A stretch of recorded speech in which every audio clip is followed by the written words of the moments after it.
What is up, everybody? How are we doing?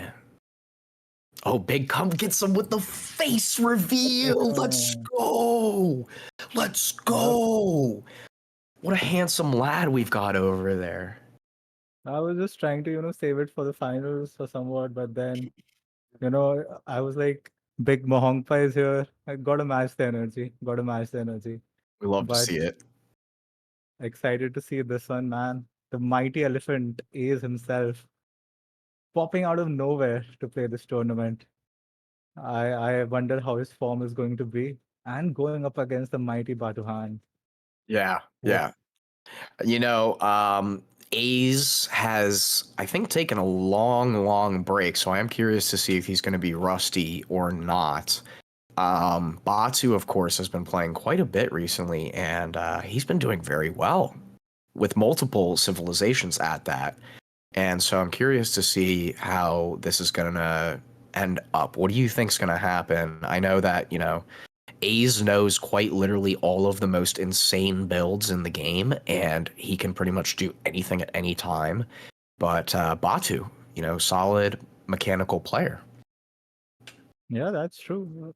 Like if even if I look at the peer seeding, Batuman is not too far off versus A's. So A's is the 14th seed for this tournament. Clearly because he might be rusty, he hasn't been active as you said. While Batuhan is seeded 19th.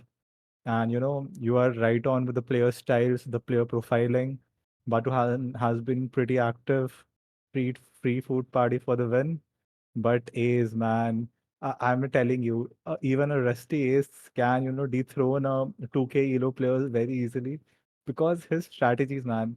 Uh, if you just observe his game, it looks like he is doing random stuff. But when you actually play him, it's like he hits you from all directions and, no mechanics and no amount of playing versus even like Kaiser Klein or Biggs can prepare you for the onslaught that Ace comes up with. So yeah, I think Yeah, especially in a longer format, the unpredictability that Ace comes with just benefits him too much. So it I'd put my definitely money on does. Ace, but I don't think it was going to be a clean sweep for sure. So we are in for a fun one. Yeah, and we do have the first matchup on the books, and Ace is going to pull out his very famous Brit in game one, and Batu is pulling out his very, should I say, infamous Ottomans. So it's going to be an exciting one to see how each player goes about this. I think Ace is going to do a very traditional approach, and boom, very hard. Batu, probably some Jan, Falk, Fast Fortress into industrial play from what I've seen from him. So yeah.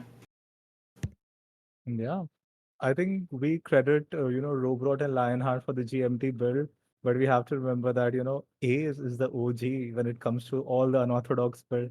I think he has been playing around with the church card since before Lionheart could spell GMT. So yeah, let's see what we have in store here. Yeah, definitely going to be curious to see how this is. And I don't know if you've noticed Come Get Some, but a lot of the Hmm. folks in chat are saying Come Get Some, top 10 most handsome Indian man. A lot more handsome than I expected. Incredibly sexy. I mean, like the chat is simply simping for this face reveal. And I've got to say, I'm really excited to just look you in the eyes here. Oh man, you're too smooth, man. I think I should have saved it for my own stream, but let ESOC enjoy. If I can get even one or two extra subs or viewers, or keep more people entertained, I'm all Yeah. for it. I think you and Julian need to do the most sexy man off, and really that would bring in the viewers, I think. I think we're still waiting on the Haza hot tub stream, but banter aside, Yeah. are we ready with game number one? I think both players have gotten their one of their main subs Yeah, out, let's get into so it. yeah, it's going to be a good one.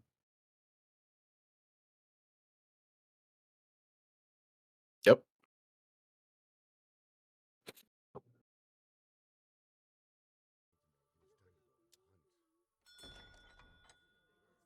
Hello and welcome, ladies and gentlemen, to the ESOC Autumn Tournament in this round of 32. I'm joined here by Come Get Some and we are on the classic Great Plains with A's in the color blue spawning in as the British in the south side of the map. His opponent today is going to be Batuhann in the color red in the north, spawning in as the Ottomans. Come get some. What are your thoughts in this matchup and on this map in particular? Oh man, people know me as the classic vanilla guy. I think GP has to be one of my most played maps ever. What I was interested to see first and foremost is what's going to be the opening of A's. We already see two manor houses down, but A's is still chopping wood. So is it going to be for a third manor house? A's, I think even like some of his age one builds, but I think checking the deck, I mean, he could go for a age one boom with a cheap manor house card, villager HP, and just go to age two at like 7 minutes. But then he has a follow up to age three and age four sub 10 minutes. I think that's something I've seen age two, but it could play out very standard also. Nothing out of the cards. The matchup, Yeah. though, Ottoman interesting. The church, mosque, and capitalism start. So he's electing to skip a house, go right for that H2 pretty fast. So, what are your thoughts on that? Is this the new automata? Uh, I have to say, I mean, he does have a lot of crate cards in Age 2, so that's definitely why he's going with the Silk Road card. Capitalism is pretty nice if you don't go for a house, because it just kind of gives you a really nice XP curve with the mosque and the trading post right off the bat. And then you can, in transition, just get a house. mhm. And then when you age up, of course, if you do send the Silk Road card, which you most likely will, because he's got a trading post and he's got a nice XP curve, then his age up crates will be another 100 or so, right? And so that's going to be really nice, particularly if he decides to go into like a Jan Rush or something, and then all those crates will be even more useful over time. Right. And I think Ace is going pretty standard. He did chop extra wood for a manor house, so looking at very pretty healthy villager population. Might age up a little bit late and can be sort of susceptible to a fast Chan rush. But I think if he can hold it, or if Batuhann doesn't punish it quick, I mean the Brits eco might just steamroll here. I think Auto does need to make something happen, whether it's a quick H2 timing, a quick H3 timing. Ooh, look at that pull trick from Ace. Look at that. Very Who can nice say he's a rusty micro. player? Yeah. Excellent micro there. Definitely not out of form with that. And I mean, if we look at Aze's perspective again, I think he's on like what 20 villagers. That's ridiculous. Now, granted, Batu is already over halfway aged up, but Ace is just his eco is going to be insane. He He's going with literally the has Philosopher twice the Prince. villagers of Ottoman. But yeah, Philosopher Prince is might be a little greedy. I think if you get hit with a Jan Avis timing, especially if you're going so greedy, I mean, the governor would be a safer bet. Can we see what Ottoman is aging up with, though? 110 food on the side there is really nice. And yeah, the Mhm. naturalist, so he's going to get the cows and the vills. Do we see any forward villagers there? No, we do not. We see some forward dots for A's, though, on the middle of the map. Okay, so he's putting down his forward manor there, and he's sending 700 coin from Batu. So pretty standard, probably, some sort of FF kind of play, if anything, which is fair, You can get really powerful shipments. You can match their boom by going into TCs or something, but we'll see what he decides to do.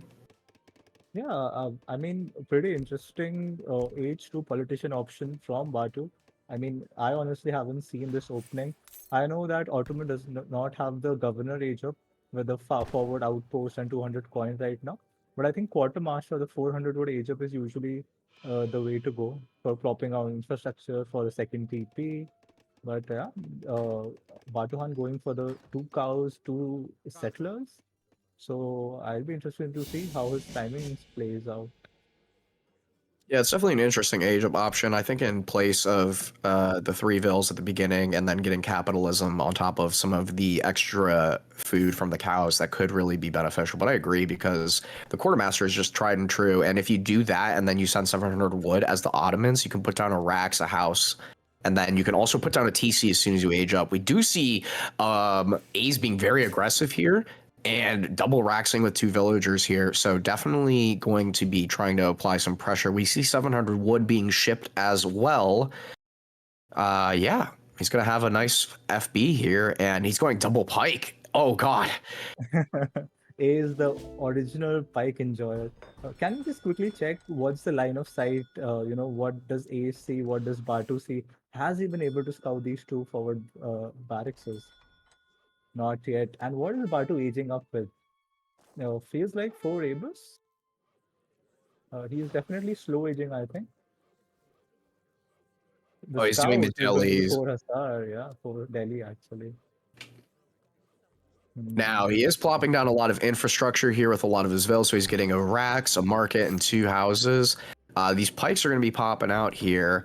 Now, if he gets a nice timing with like 15, 20 pikes while this age up is kind of occurring. Now, the one problem I will say with this kind of push is that the, what do you call them? The Bashabuziks have multipliers versus heavy infantry with TC fire. It's kind of, it's difficult to deal with. But you know, A's is A's, and he peaky good unit. That's all I have to say, and that's all I'm ever going to say about A's. Peaky good unit, no peaky, no win. And yeah. Yeah, and Ace is being very smart here. He is waiting for, that critical mass of pikes to surprise his opponent so that he doesn't, reveal his rush and just get shut down by, let's say, TC Fire or those Basha Boozers. But yeah, he is queuing a batch of 10 Longbowmen to help deal with those Jans or the Minutemen. And, if he can get a lot of houses down right away, it's going to be difficult for Otto to go. But he is going in with the pikes. Uh, 5 jams not in, Basha Buzik's coming out. Not sure how this trade will go. Batuhann needs to micro his ass off. He is kiting, but I just see plus 12 everywhere. Oof, Jan's dying to pikes. That's something you don't see every day. TC Fire and Minutemen doing good job though. Sending 8 Janissaries behind it. So he has shut down the initial pike push and is raiding with the Delhi. So I think overall decent hold by Batu here. Yeah, And and he he has enough have a shipment wood to get already. veterancy, and then he can also has another shipment for 2 Falcons. And yeah, he's killing villagers here. Oh, yikes. Yeah, very well handled by Batu here. Another And Vil Delhi, goes down. ouch. And Delhi with a fast stack animation, especially notorious for raiding. So many villagers going down, and he's got 20 in the TC. My What? goodness. Oh man, the rust is showing sadly. Oh man. Yeah, this is not looking good for A's. Uh, I mean, Jan, Falconet soon. How does H2 British deal with it? I think it's time he hits that button in the top. I mean, what these delis are just causing so much chaos, and 2 Falcons could easily just come out right now and easily deal with this mass. Yep, and exactly the timing, and that's a lot of infrastructure he's going to lose right there.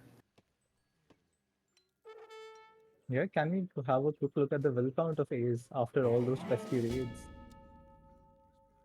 Uh, Still a decent villager crown. Oh, he did not get the great coats in on time. That's why he lost so many extra villagers. But I don't think we see a stable from A's.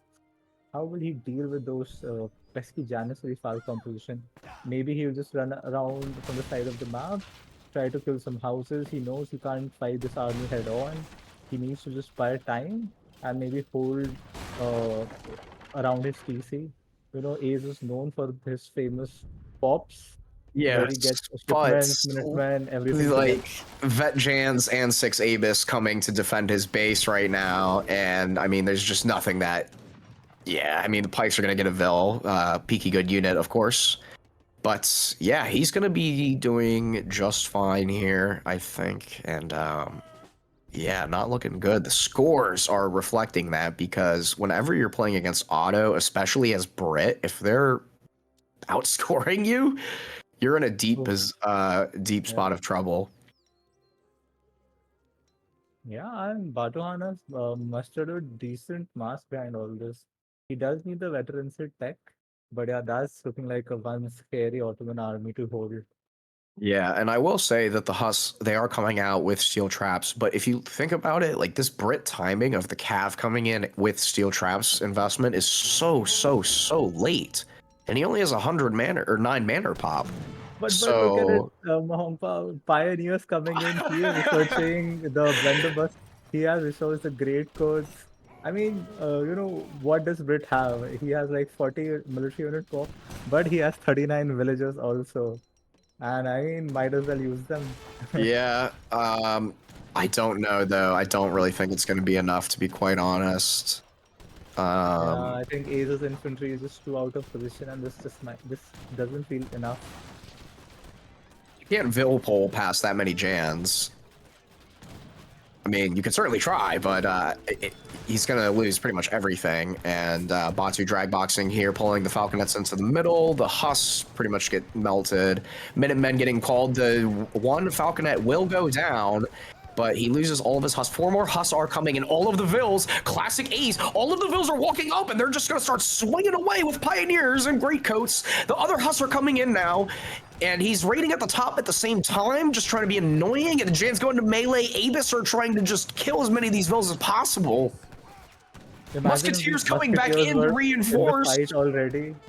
TC's Ooh, still up. this is one of those classic A's magic, but I just feel like it's just not enough. That Huss needed to be swinging on the Abus, but it was fighting a Janissary instead. Yeah, the reinforcement's getting caught out by some more Jans, and yeah, the TC's just so low right now. And just, I mean, veterancy coming in pretty late, but either way, yeah, Ace calls GG. Yeah, very well played by Batu, I have to say. Good hold under pressure, and that drag box micros protecting the Falconets, getting them smack dab in the middle of Janissaries, high HP Janissaries. I mean, that was just very well played under pressure.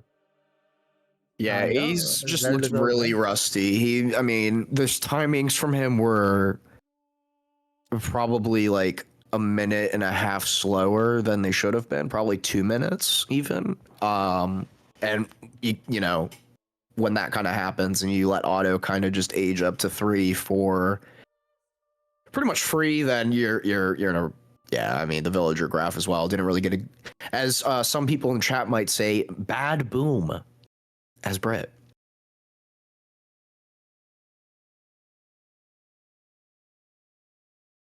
Yeah, let me read the comments. Free food party saying great drag box shake. Julian still on the meme train that Brit is objectively broken. Mm, forever hate for auto. 6 minute man winning 25. Yeah, the Yeah. Bashabuziks are insane. I don't understand why they have over 4 movement speed and multipliers versus heavy infantry. It doesn't make any sense.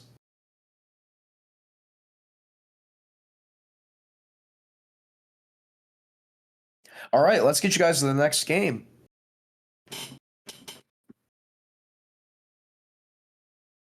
Let me quickly see what map do we have here for the second game. And let's see if you can guess some of the civs. So the second map is Dakota. Hmm. What do you think are Batuhan's top civs? So I've seen Batu play a lot of different civs. He did just display to us his main there, which Mhm. was obviously the Ottomans. But I've seen him play a bit of Brits as well, Dutch, France. He's got a very strong kind of vanilla core behind him in terms of European civilizations and Germany as well. So he's got a lot of options for him. Yeah. I think my only point was, it is a best of seven. If Batuhan isn't well versed with, all the civs, AS does have the experience, he does have the civ diversity. So that might play out to his advantage over the, maybe in the second half of the series. But right now, Batuhan just looking so good. Yeah, he did look really strong there, and I do know that Batu hates a couple of civs, one of them being Japan, and Ace puts up a filthy Japan. And so I feel like if he does that, he could just easily get into Batu's head and just have him kind of rage during the entire game. I know he hates playing against Japan and some of the native civs. I mean, Ace literally is the Wikipedia when it comes to this game. He can just, I mean, he's tried everything and he's done it at such a high level. So his versatility is quite impressive. He's the true GK shaman. Yep. And it's Abe's time to counterpick. So yeah, that's where he can, really use or abuse his, Civ knowledge and try to counterpick uh, Batuhann to secure a victory potentially and come back in the series. Mhm.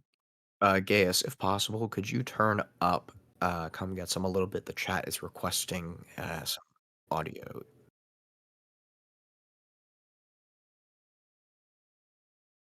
Okay. All right. Thank you.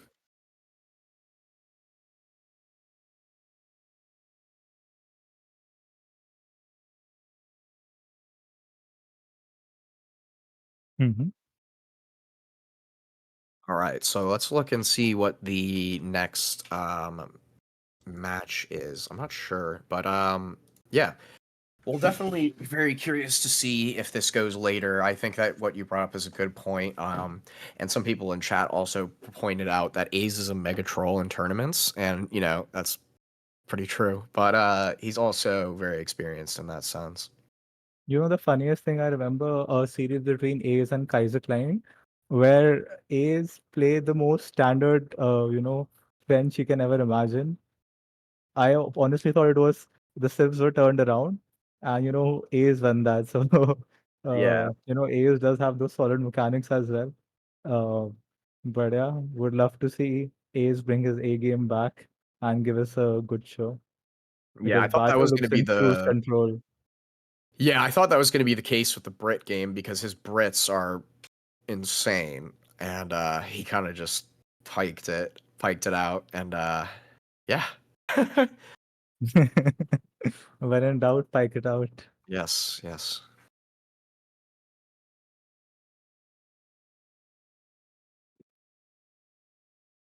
Free food party saying that Batuhan's India is also pretty good. Interesting. I I think can't India trust could be anything a. Shake says about anything about India, so you can ignore that comment. uh, Oh, it's Shake. Oh my god, he's playing India. I'm so scared of the 12 Sepoy rush, but his macro only allows him to get out 11, and then you're just like, you call Bash Buzix and then just sit and let your rooks come out and then sense by. Oh man.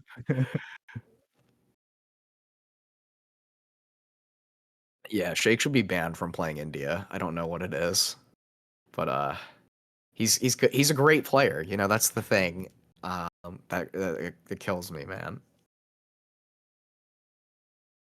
My India attorney win rate is like 75%. Don't sleep. Dude, I do remember you started in age 2 with the Charminar Gate and you had 2 Soars kill a CDV. That was pretty epic. I do remember that. That was the most insane age 1 tower Charminar Gate placement. I was just like, what the fuck? He definitely misclicked Agrifort.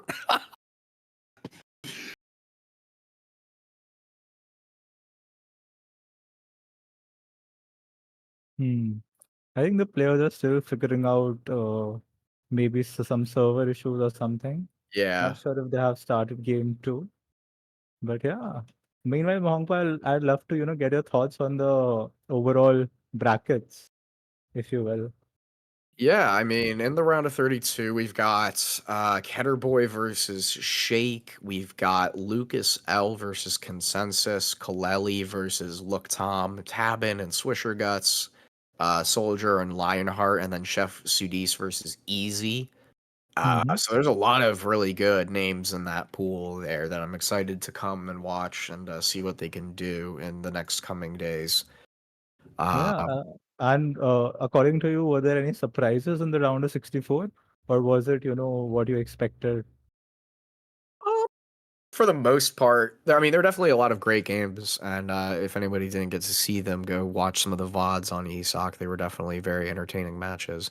Let me look back at some of the brackets that we had in the round of 64. I mean, let's see. The Swisher Guts Moonshine one, I thought that would be a lot closer than it was. Moonshine just looked a little rusty. Mhm. Let's see. Any other ones that were kind of. I think lopsided fluff versus only bows was pretty close. Yeah, that was a good one too. That was really good. But other than that, I think like on any given day, you could honestly flip flop the results of and of their series. Hmm. But yeah, sometimes that's just how the cookie crumbles. But we are excited for the next games here. The players seem to be having issues with their what do you call it? Uh, oh, he's having a call. Okay, yeah. So he's starting game number 2 now. We're gonna get that up. And yeah, yeah. Yeah, it'll still take a couple of minutes to go up. One other than a interesting topic wanted to bring out was, the peer seeding. I think there are clearly some dark horses, and this might be my vanilla day bias, but I think Kettle Boy is criminally underrated. I even casted some of his games, and Hmm. I've played him quite a bit. I'll never admit him when I'm playing with him because we are just flaming each other, and I've tested half his accounts at this point. But Yeah. he is a pretty good player, and I think I saw him beat 2K ELO players consistently. I saw him like 2-0 Kevin on the ladder. I don't know if how seriously both of them are playing, but yeah, Crater Boy at seed 16 behind some of the other players. I Yeah. think he is criminally underrated. Yeah, definitely. And I think a lot of it has to do with like form right now and how people have been playing and how much they've been playing on the ladder recently because, you might be an old dog, but do you know the new tricks and are you in shape to, pull out some of these victories at a high level? So it's going to be interesting to see the next series and who is going to make it to the round of 16. Yeah, I think, but the legacy cells do favor him. And Hmm. I was also a little surprised to see how many people, the first and the second seed. So Julian got like a 1.32 average grade, which implies that almost everyone voted him for to be first. While Kaiser, who was actually the winner of the previous tournament, was like at a 2.25. So most people would have voted for him second or some even third. So that was pretty interesting to see. I mean, if I were a betting man, I would have thought, Julian versus Kaiser for top seed would have been way, way closer than it should have. Yeah, I mean, I think the thing is with that though is just Julian is just in much better practice and is much Yeah, more that's true. active. I think Kaiser is just definitely, he's come and go, so it's going to be a lot for him to get back the APM and whatnot. But we have the next matchup, and it's going to be Batuhann as Spain versus Aizamk Germany. Ooh, yeah. All right, let's get into it. We're on Dakota.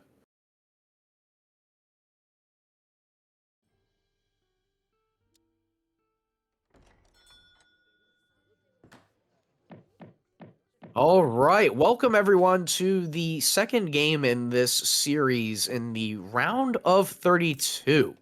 On the map Dakota, we have Batuhan in the color red here, playing as the Spanish. His opponent today in the southeast corner of the map is A's in the color blue as Germany. Now, the curious thing is, A's counterpicked Spain with Germany. And to be quite honest, I don't know what he's thinking doing that. What are your thoughts, come get some, on this matchup? Yeah, I agree. I mean, the traditional counter to Spain is either British or Ottoman, and Ace has already used his British in game one. We can't repeat civs in the tournament according to civ rules. Uh, but yeah, German is not. I mean, it does. Uh, you know, I mean, traditionally, I would say this is a 55-45 matchup, and I'd be comfortable playing either Civ. So it does not seem like a good counter pick to me. But that being said, this map is actually pretty great for Germany. You have the cliffs, you have trading posts, you have safe mines in the corners. So yeah, Germany has a lot of options, and it's still one of the strongest civs there is. And I am personally hoping for some double Soldner action in H2 from Aizamk. I think honestly, this matchup is very lopsided in terms of it being in favor of Spain.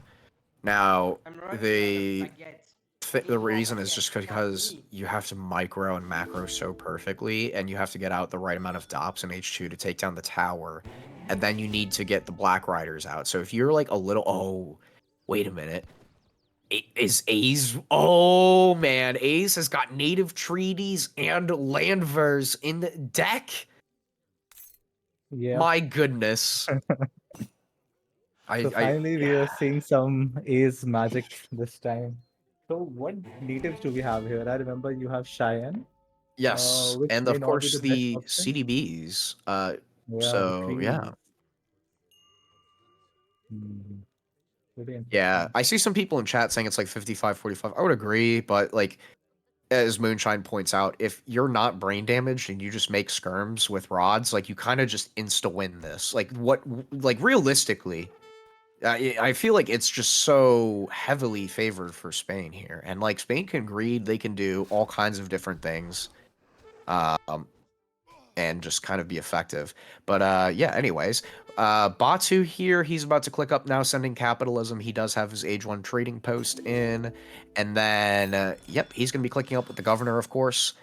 And he's going to be going to, looks like maybe get some wood for either a second TP or some market text. We do have Gangsaw in for A's.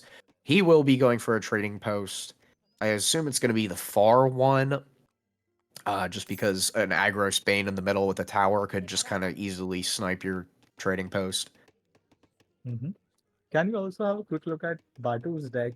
Do we have any revolt shenanigans or FI potential, or is it going to be pretty standard?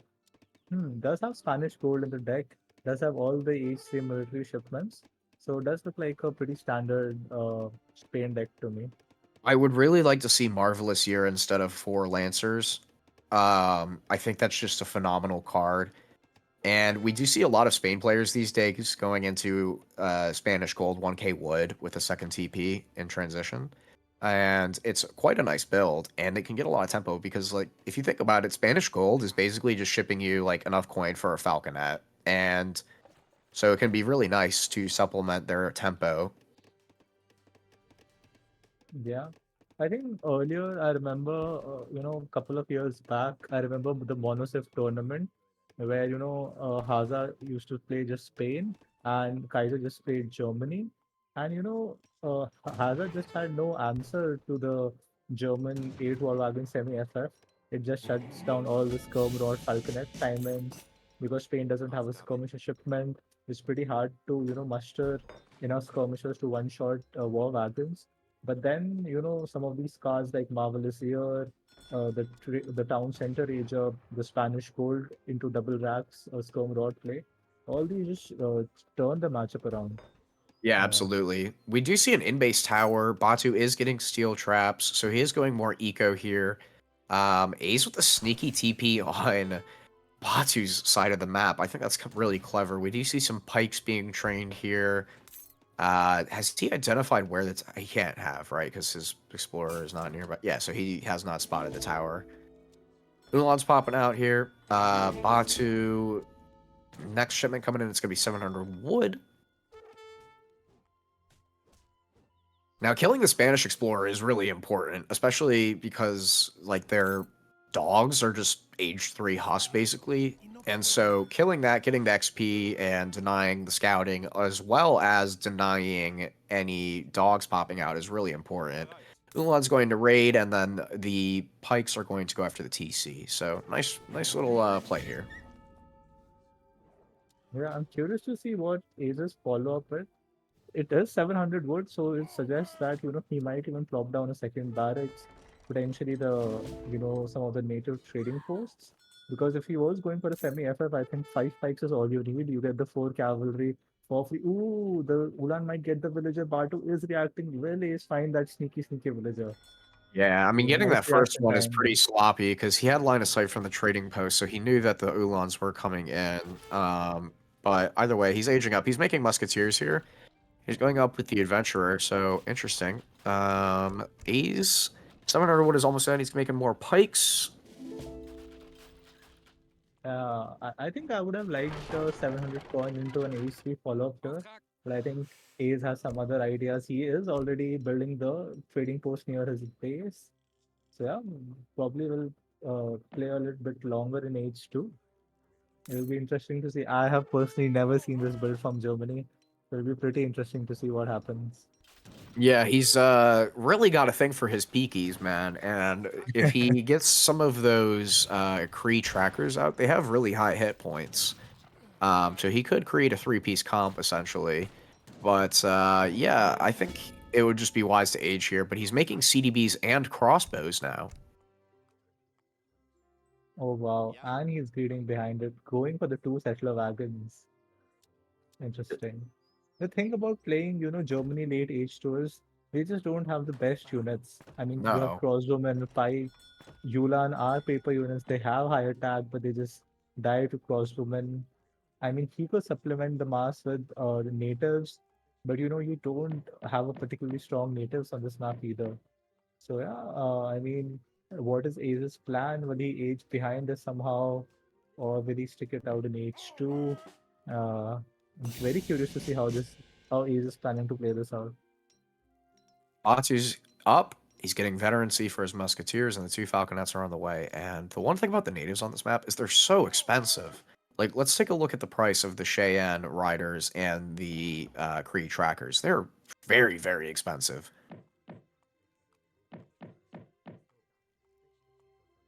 Yeah, for sure. I think uh, he's just going for the Kree CDBs while he's investing in just normal standard H2 units.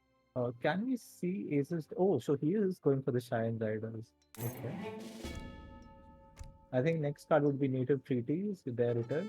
I think he'll get a nice batch of like 6, 7 natives out. Ooh, finding that rogue villager and that house will be nice. Will be a nice pickup for Ace. That is really nice. The push is now, though, so the Expos with the Musketeers are pushing in with the Falconets, and 5 Lancers are going to be the follow-up here. He is housed after his other house was found.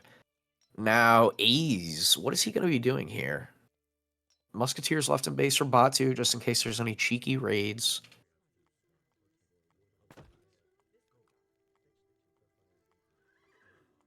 I mean, I'm Yeah. very curious to see how many natives he got from that shipment.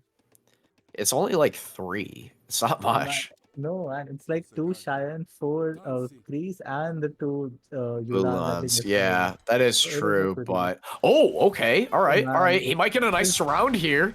yeah, why is Batu overcommitting under Ace's TC? I mean, Ace's TC is the most dangerous place to be. Oh Okay. man. Oh, man. This is going to be spicy. He's making dops as well from the barracks, and he could time this with Minutemen. He is timing Okay, this with the settler Minutemen. The wagon, Sailor and Wagons are yeah. coming out, and all this cavalry is pushing in. The Sailor Wagons are going in to fight the Falconets, and the Minutemen are out as well. That's a lot of cav. Yeah, I think Ace will just crush this fight. The Falconets have not gotten any damage on the German infantry, and the Cheyenne Cheyennes are will going to clean up the. counter. Yep, they'll counter the Lancers. The Musketeers are away. PC fire, Minutemen, Crossbowmen, good micro by Ace. And yeah, it's a cleanup. Oh, my God. What is this? Wow. Are you Wow. kidding me? Did he really just pull that off? Wow, that is insane. The all of the settler wagons just tanked the falconets. The Cheyenne came in and caught in the lancers, and the micro was just excellent. That was Oh man, crazy. that pop was a chef's kiss. I mean, oh man, I think that's the Azam classic. You have Hazard reinforcements, you have Kaiser Klein Micro, you have Lionheart Revolts, but in before all of that, there was Aces Pops, and this was just one of them. Wow. Like what the fuck? The Can you see the Cheyenne with the military unit Cree. Yeah, population we need the graph? the unit count. Oh yeah, unit count because the natives won't come in the population. Oh man, yeah, Wow, that was that's just a insane. cleanup. Yeah. And the what do you call it? The Cree trackers, although they're 80 wood and 40 food, they're incredibly tanky. Very, very high HP skirmishers. And with the age 2 bows and musket and then just veteran musketeers, he didn't Batu didn't have enough to defend. Yeah, I Great think game Batu that. was just thinking that, Ace might be semi-FFing himself there, and he's on a timer that he needs to push Germany, make something happen. But yeah, he just fall right into Ace's trap. Ace came out with the drag box micro, surrounded him with three unit control groups, and it was just clean up on aisle one on map Dakota. That was so Yeah. impressive. Yeah. Wow. All right, let's get you back to the home screen. My goodness. We're sitting here talking about making dops and taking down the TP and tower, and then A's is like, "Yeah, I'm gonna make Cheyenne riders and Cree trackers." Like, what? We are just bound by the limitations of our imagination, man. We're pure mortals. A's creativity knows no bounds, and we just saw how that played out. I mean, no one can predict how these games are gonna go. Even we don't know what's happening. We're just we make our assumptions, but A's just shows us some magic. That was actually insane. Like the surround and the let's not forget the CDBs that he had with from the native embassy probably tanked quite a bit of damage too. And then he sent 3 settler wagon, 2 settler wagon. So he was absolutely Metro Boomin on Eco and just pumped out as many units as he possibly could. Yeah, I think Batu for the next 5 games will be allergic to staying under Azam's TC. Yeah, he might be also looking at the natives so that A's can't use them. But yeah, time for Ace to pick himself next. Let me look at the next map. What do we have here? I think the third map is usually a non-TP map or like a non-standard map. So it is Alaska. So which one's that, Mohangpa? Bless us with your DE knowledge. Yeah, so Alaska's the map where you have water behind you and to the left and top. There's not many whales. There's berries in the middle, and there's also the Nootka settlements, I believe. Oh man, what a Nootka Mohangpa, if not, strong club Pikey. If Ace goes mass Nootkas, I would love to see that. That would be incredible.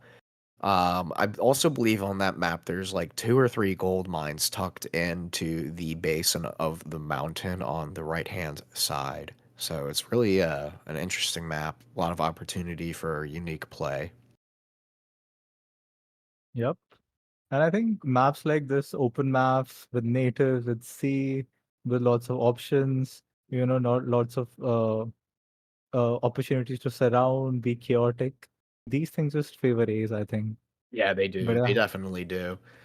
Um, some people in chat are saying French Nootkas. That could definitely be a spicy A's thing. But the thing is he just did it with Germany.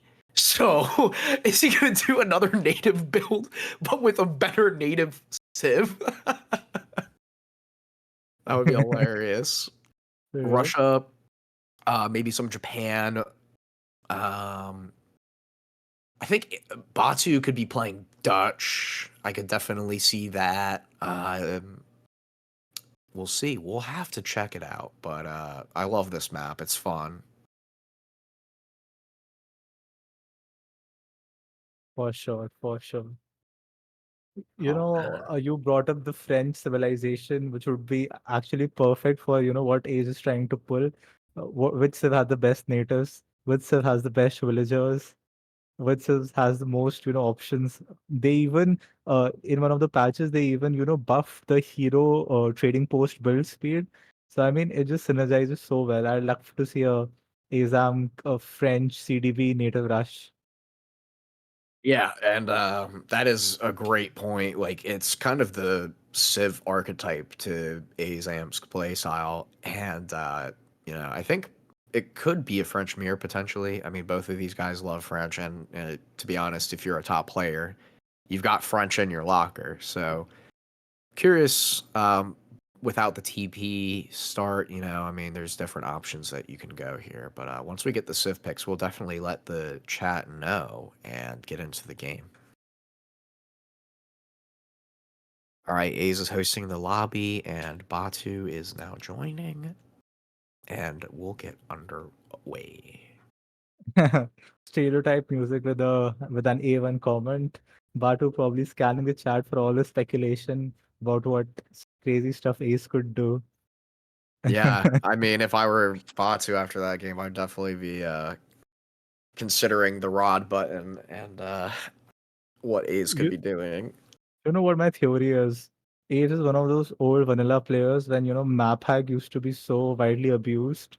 I think even if you scout Ace or even if you have a map hack on versus Azam, you literally still are at not at a big advantage. Yeah, yeah, it would just confuse you. Yeah. I mean, you see Ace's deck.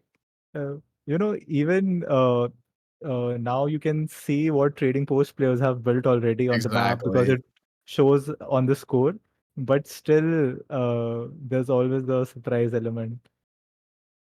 Yeah, I mean, you know, oh, we have the matchup. All right, so we have Aze's China versus Batuhan's Dutch. Let's get it going, chat. Is this real? You were right on the money with the Batuhann Dutch pick, though. China. Chat, can we get some Chinas in the chat, please? Please drop your best Donald Trump China. Come get some. Can I hear your Donald Trump China? Wait, what's that? Never mind. All right, let's get into the game here. Welcome, everyone, to game number 3 of this round of 32 in the ESOC Fall Series.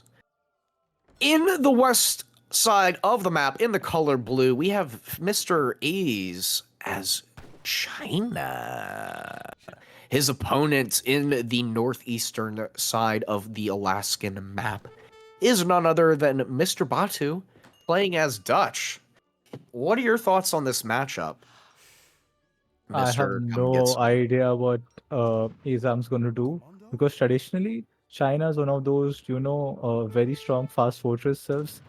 The other civ bonus they have is that, the livestock can't fatten on their houses, which are basically villages. But this map has no trading post. This map has no, livestock, and China is not the best water civ either. So I don't know what Ace is going to do, but yeah. Yeah, definitely going to Ooh. be interesting. Especially because they don't have a trading post, and China likes to send a lot of cards to enforce some of their eco and tempo. I mean, it's A's, so I'm not really sure. I know that A's likes to go in, or excuse me, Batu likes to go into the Stratia. It's like just a 5 banks into the church card, and then you send Stradiates from the tavern and just absolutely run around the map causing havoc. So yeah, we'll see what happens here. Yeah, and some good treasure hunting by Batu already got 60 wood and now is working on another big treasure that is in his base. So yeah, excellent start for Dutch. Yeah, really nice start for him here. 85 wood. I mean, he's gonna have a lot of wood to potentially even build a bank. Very Yeah, early in age that's one. already 145 wood in age 1. The deck is called Semi FF. Does have a Colonial Militia in age 1. Always nice to have versus all in rushes. I mean, now, ooh, look at Ace sending the dock rickshaw. Never mind, guys. Never mind. I take it back. I redact my statement. China is not a water sieve. Every No, sieve is a water honestly, sieve now. I'm gonna be honest. China on water is kind of a sleeper civ because of the fire junks. Like you can have two fire junks that cost like 400 res, just take down like entire ships, and they can take down coastal defenses. They can just crash into outposts on the coast. The Fuchuan is also better than a frigate. It's an insanely good boat, and it can train units from it. And Mhm. not only does their age one card give them a dock rickshaw, it's also schooners for them. Oh Uh, yeah, I think so yeah, this card is really good for Asian civs for like a passive dog boom because you get the one dog already, and it's a little cheap to make fishing boats. So yeah, it's an excellent card to uh, you know uh, just sort of get extra economy going. Can we see Batuhan's deck though? Does he have any anti-water cards, or will Ace get scot-free with his water boom? yeah, it Oh looks like yeah, he's gonna be so straight chilling here. That could be problematic if A's is allowed to boom very heavily. We do see the Summer Palace coming in, and he's building boats, and he's just gonna be chomping away, chomp, chomp, chomperoo. Does Batu see the dock? I mean, he must have looked at his deck. Yeah, so he probably knows it somewhere. yeah. Okay, and on this map, you don't have the scouting information of the sea, which I really like because some of those maps like Indochina and a couple of DE maps, I just hate the fact that you can free scout your opponent's sea. I mean, that's just silly, It is honestly. really, really strong. There's actually 5 whales on this map. I didn't realize there were that many. There's not that many fish in comparison, but really nice to have that many whales to eventually use in the late game. And Yeah, there's a lot and of resources you can deny on the coast as well if you get a ship. that's also true. Look at Ace's Pokemon army though. He has his disciple, he has a pet cougar, rescued a polar bear cub with a blue collar. Yeah. Yeah, just A's things. More boats. He's on, oh my goodness, he's on 18 bills and he's queuing more. His agent will be late just trying to things. Second bank going down for Batu. He shipped 700 wood, and we'll see what happens next. Now, I really do think, like, I've seen Batu do it many times before, and with great. Oh my god, he's doing it. No way. Ooh, do we see the Oh! Nufta badge? Oh! Oh man, we see the Step Riders and Old Han. So he's changed the Summer Palace to Bow Pike, and he's got the food crates on the ground. He's going to be water booming. He needs to get a village down, and then he's going to send 700 wood and probably just spam the absolute fuck out of Nootkas. And this could actually be really good because Step Riders counter skirmishers. Chukanoos are, like pretty quick moving skirmishers. We do see a Mhm. stable. I like this a lot. A stable is really good against China. Hmm. However, Actually, he versus must see the Nootka, natives. yeah. I would actually disagree. I think Yeah. stable is a very risky call here, honestly. Yeah, and it's a late stable at that.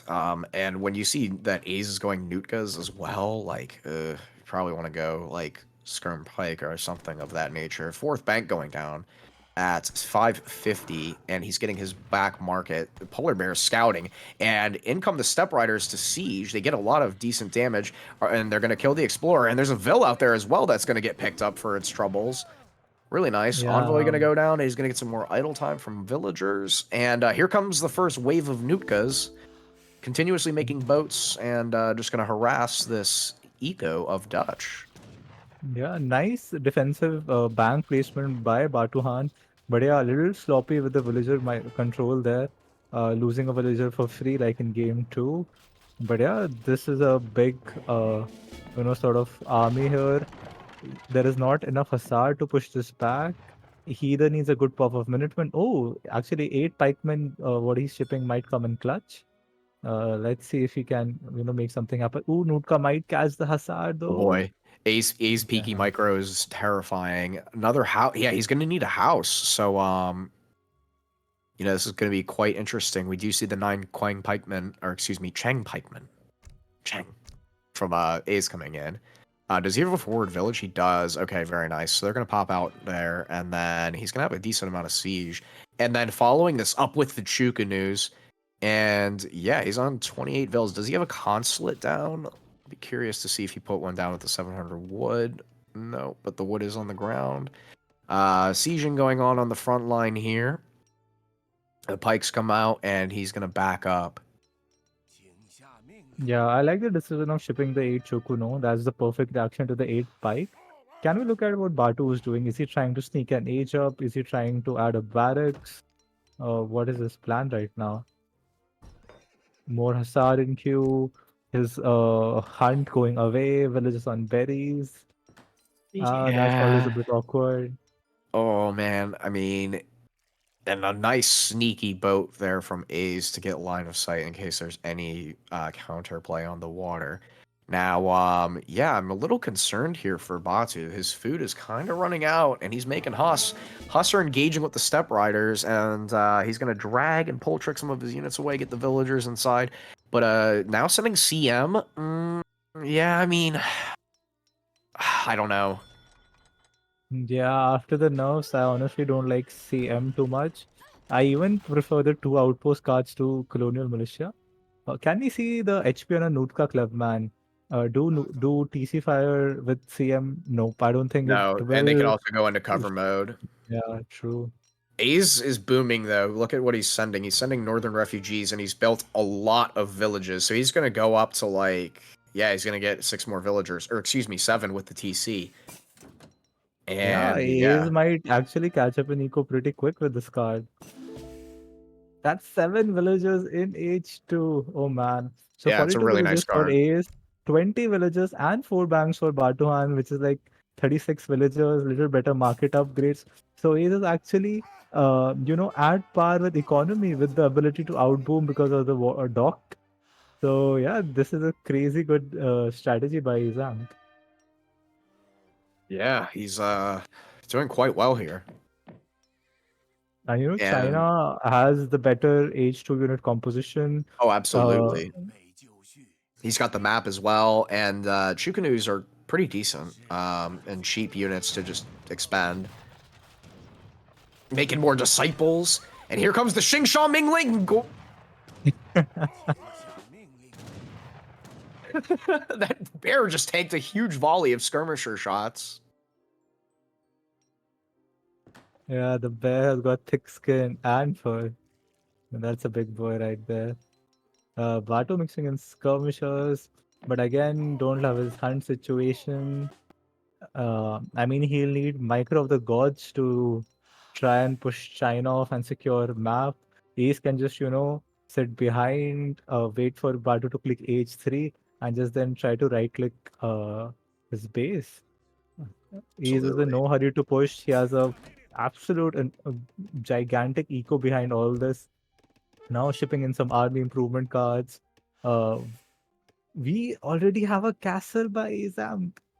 Do we have a consulate though yet? No, we do Second War not. Academy going up, castle going up. Would love to see a consulate right now. Well, But that's actually yeah, the first War Academy. All these units are shipments and the natives. oh yeah, Like, look at yeah. that mass. Those are all free units. We are seeing Keshiks coming in now. So the Step Riders will have an extra multiplier against villagers, and Keshiks will now have an extra multiplier versus heavy cavalry. So really nice upgrade. That's true. And I think nowadays the meta is to make the Black Flag army, which upgrades Keshiks and those, Steppy Riders. So these units will actually be even useful in H3 if Ace decides to follow up. Batu now, I think, clicking up to H3. Now is, the deciding fight will come. Ace will have to make something happen, and Batu will have to fight a secure map. Or, 4 bang Dutch can always go for the Bosniaks. Let's see. I think Swiss Pikes would be a good play here if he's able to get them. I mean, a lot of this would just die to that, along with the Hassan Pikes and Skirms mixed in. But he's going to take down a bank here, and these Keshiks, they need to be in mass as anti-cav. The Aizamk is now in. He has a shipment available. Units are going in. He's sending Haubs here. Oh man, look at how fast those banks go down to all the siege from the Steppe Riders and Nootka. Absolutely. Batuhann doing his best to snipe down the Nootka clubmen. He knows he can lose these banks for free. Ooh, popping up the big militiamen. This could be a nice pop from him. Yeah, it's coming in. The pikes are moving in with the Huss. Oh, and his drag box actually released the snare there, and oh, he's gonna escape maybe? I don't know. Yeah, Yeah, Batu no. needs to do some damage here. He's invested like 800 res into those militiamen, which will lose HP. He really needs that 8 halberdier shipment though. Yeah, He coming does, and here in. they come. He needs to be focused. There's so many things he needs to kill, and the Step Riders are all going down, and these Minutemen are getting great value here. And He's got the snaring snare with the with the hero, yeah. Explorer, yeah, and there's a Huss still alive. There's more Halbs there. He's going to be able to push this all back. Now sending skirmishers on the back of this, and yeah, he still has a stable up, so he's going to be able to make Reuters, and yeah, really nice fight for Batu here. Wow, I'm actually very impressed that 8th halberdier shipment came in clutch. I mean, 8 by 10 pop could have timed the militiamen with the 8 halberdiers, but still cleaning up. And yeah, it's anyone's game right now. Yeah, absolutely. And, you know, these Minutemen are still alive, doing so much damage, putting the Halbs into cover mode. Quite nice micro there, and just moving back and forth there. But yeah, this is going to be hard to push into as an FB, because you can have Nutka's flanking, barracks, and the castle. Clicking up now with the Confucian Academy, so he's going to remass with some skirmishers here. And Bachi's going to back up. Yeah, In I terms of think Batu will be trades, happy with that trade. yeah, absolutely. He'll be happy. He only lost one bank, and you know he's able to push out onto the map. I really like Halbs against China. You need something to kind of just body block and just swing at anything because China's a very attack move heavy civilization. Yeah, that's true. I think I really like the fact that he's going for halberdiers instead of Reuters. Unless you have, a top 5 player micro, it's very hard to, defend versus the melee unit composition of China with all those Nutka, disciples, the tanky cavalry. So yeah, I think halberdiers are a good option. But I think it's Batu's time to do some damage now. 60 villages for Aizamk, following You up know, with it's even all the market techs yeah. and yeah, it's a crazy economy behind this. The scary thing is that once he gets 800 export, he's going to get 9 musketeers and a falconet from the consulate with the Brits. So that's going to be really nice for him. Oh wow. Is Ace microing for some mercenary shipment? He could be going for Manchu. Yeah. Oh yeah.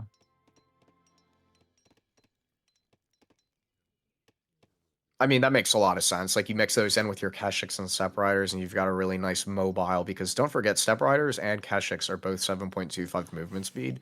So they're basically just like Lakota kind of like one-pop units that can run around. And with the Mongolian Scourge, you can do really nice raids with those. So now that Bachi's out on the map, he's going to be able to potentially go in. Oh, did we see the Swiss pikes? That's exactly what I was thinking he might need, because that's a great kind of the Swiss fisters going in and then just getting in on the front lines. And look at them. Just I mean, they're going to do so well here. yeah. And he needs siege as well, so he's going to mix those in with the Halbs. Some Minutemen are still there, but ooh. Yo, you know what actually be kind of sneaky here would be a flamethrower against all of this infantry. Just the memes from Ace. I could easily see him popping a flamethrower batch on some like sieging units. That'd be hilarious. Yeah, the problem is Ace going Manchu. He does not have skirmishers to, counter this heavy infantry mass. Um, so yeah, I think Batuhann will be able to do a lot of damage with this. Absolutely. And Batu playing it really smart, going after the villages. If you're playing China, blow up the villages. It's 20 pop at a minimum. And when you get the upgrades, it can be like, 50 pop. So you've got to be doing that.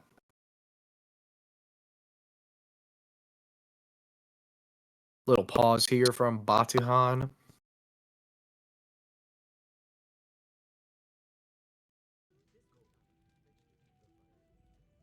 There's some sound issues apparently. Audio point? What? Can someone in the chat please describe? Oh, okay, some stuttering. Is that from my end or from the Hongpa's end? We'll try to fix that as soon as possible.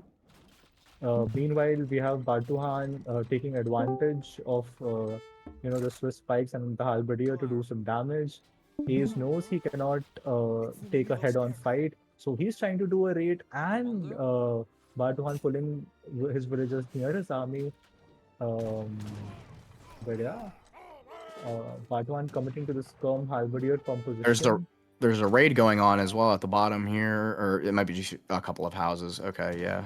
But we do see some of the heavy cav from China coming out here. And the death ball is coming to a head here with all of these villagers on this coin mine. That monk distracting all anti-cav from Batu. Yeah, this doesn't look like the best position for the halberdiers. That's a scary mask from China. That's a scary mask. And here we see the Falconet and 9 Musketeers coming in from the consulate. And, oh man, a lot of villagers going down there, and these Keshiks and Arquebusiers are just raining down a lot of fire onto the Halberdiers. Really nice micro. Yeah, this is a fine trade for Ace. He doesn't care. He has almost twice the economy off. And stacking 3k food. Ace could just go even Ace to industrial if he wanted to. Oh man. This isn't looking good for Batuhan. Look at the score difference and the Falconet, as you said. Batuhan literally has no counter to that Falconet right now. Yeah, and he's clicking up with the Porcelain Tower, which is a factory in Age 4. Upgraded, that is. The Bosniaks are coming in, but there's so many Keshiks and Manchu left, I don't really think that's going to be able to do anything, and there's only skirmishers left. He has the Consulate Falconet and Heavy Cav on the front line, and what a fight. The Halbs are really out of position there, more Heavy Cav reinforcing, and a lot of the villagers are in that outpost. Yeah, I think just Batuhan just played too passive here. He had a very good defense initially, and that lovely pop. Oh, but the Bosniaks coming in, but there are still so many Manchus alive, Redcoats in the mix. Last Hail Mary effort from Batuhan, but it won't be enough. And yeah, behind that, Batuhan has no economy, no remaster, and Ace will just stream on the Chinese Death Wall. And yeah, the GG comes in. Well played. Oh man, so we have seen, Ace is just checking off my, AOE3 bucket list. Now we have seen a win with German natives, and now we have seen a win with China Water in a competitive tournament. Yeah, that was really impressive. I didn't think he'd have the XP to kind of do all of the things he just did, but yeah, really nice play by both Yeah. players there. Yeah, I love to see that economy graph. Since when did is this dog boom just overshadow or overtake the bang boom from Dutch? This dog boom. Yeah, yeah, that was really well done by Ace. All right, let's get you guys back to the main screen.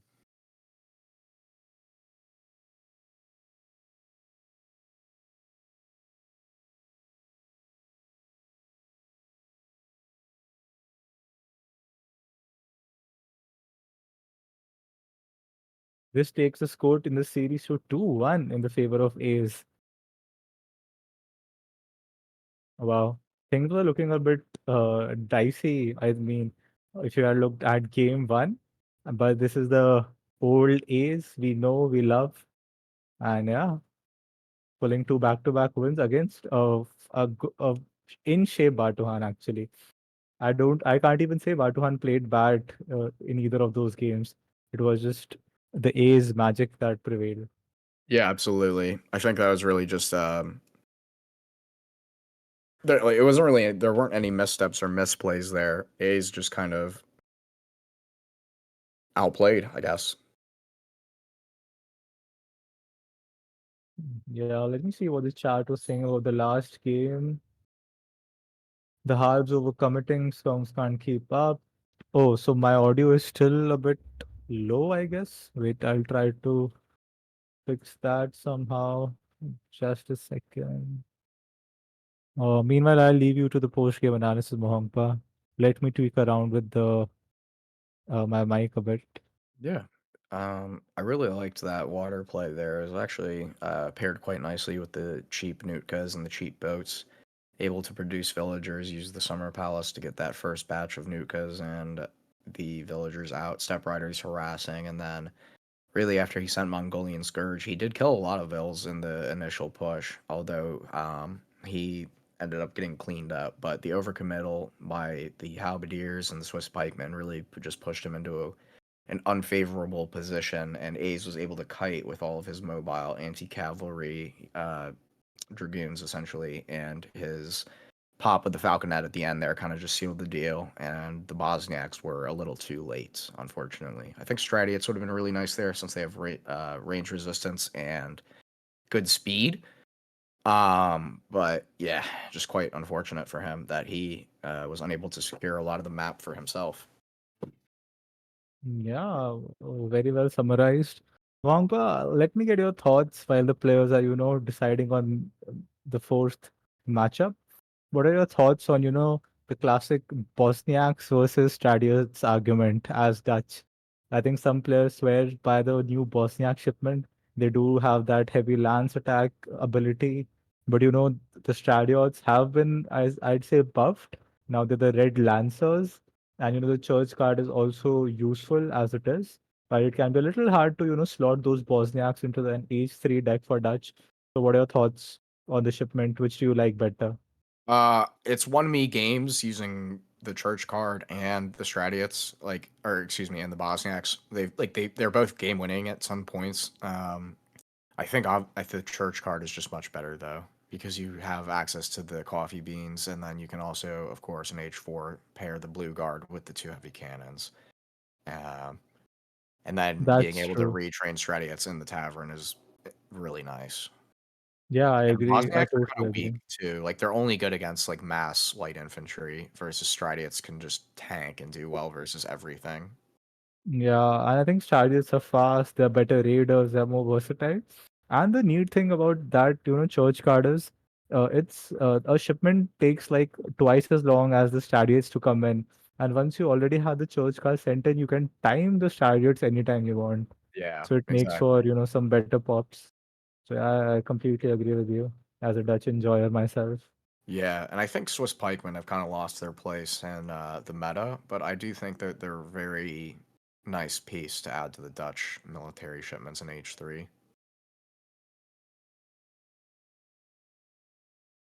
Cool. So I think the players are about to launch. Uh, okay. All right, we're getting a restart from A's. Someone saying, Sir Young Marshall, Swiss Pike is all about the pop. Yes and no. I mean, I think they have their place because of their very high siege, right? They are quicker and they can just really be a nice meat shield for Dutch. Yeah, and the fact that you get like 12 of them is Yeah, it's pretty insane. good. Yeah, they can go into cover mode, move quickly. Really, really good units.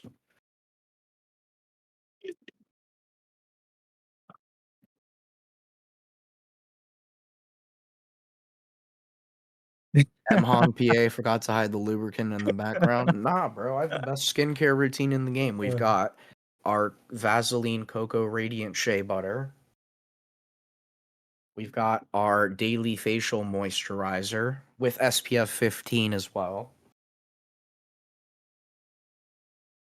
We've got our hand and cuticle cream here as well. So, if your hand and skincare routine isn't up to par, hit me up and I can give you some really nice tips. wow, man. Is this an AoE stream? Is it a influencer stream, beauty care routine? Next, Yeah. we'll have an OOTD. I mean, To match Mohongpa, I might even bust out a Hawaii shirt next time we stream together. I can do that. We should definitely do that. That would be pretty ballin', honestly. Yep. Yeah, no, I mean, with come get some. I think with your handsome features, if you took some of my routines into place, you would be an absolute giga chad. Oh man, I'm going to hit you up Yeah, after this absolutely. game for sure. I know all you crusty motherfuckers sitting in your chair look fucking crusty as shit with your dry ass chapped lips and hands and shit, all cut and Bilkul. bleeding. Like y'all are drawing out there for real. Put on some lotion and get some chapstick in your life. Like on God, it really ain't that hard, man. Shit is cheap.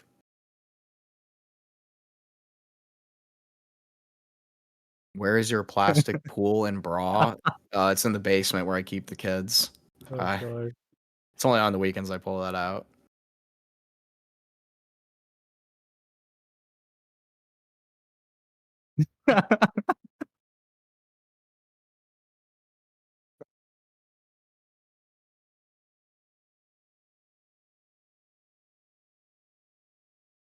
All right, come get some. We've got the next matchup here, and it's going to be Aze's Japan versus Batu's French. And Guys, can you also please update the score?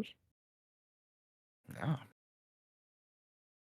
This one I know Batu hates playing against Japan, and he rages, and he's convinced that Japan is S plus plus tier.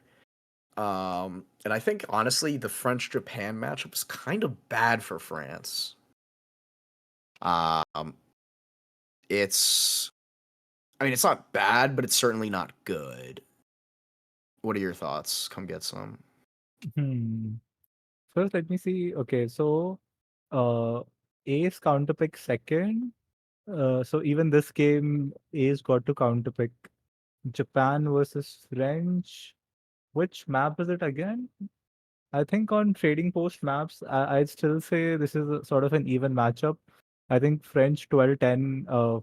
I mean, Japan can't touch the 12-10 France at all.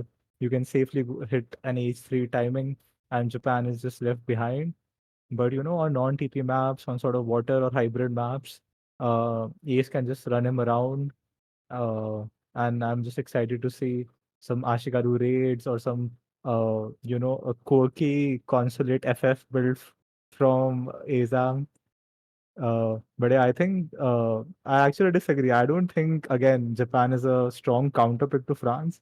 I think it's a pretty even matchup. Yeah, I do too. I think it's pretty even, but I think in like late H3 though, it kind of just depends on the Yumi versus Skirm Mass and the Kerr versus like I mean it's definitely an interesting one. But I just know from talking to Batu that this is his least favorite Civ to play against.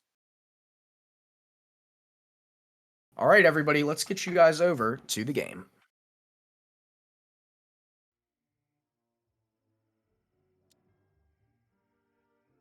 All right, ladies and gentlemen, welcome back to game number 4 of this round of 32 in the ESOC Autumn Championships.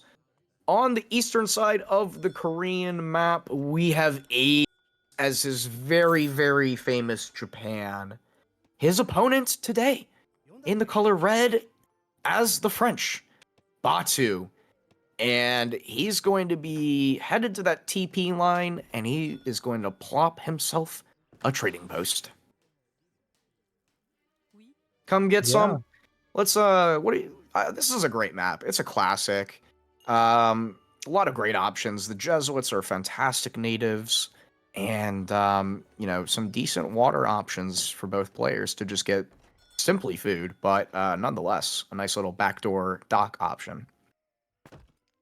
Yeah, and I mean, Ace is just spoiled for choice here on this map.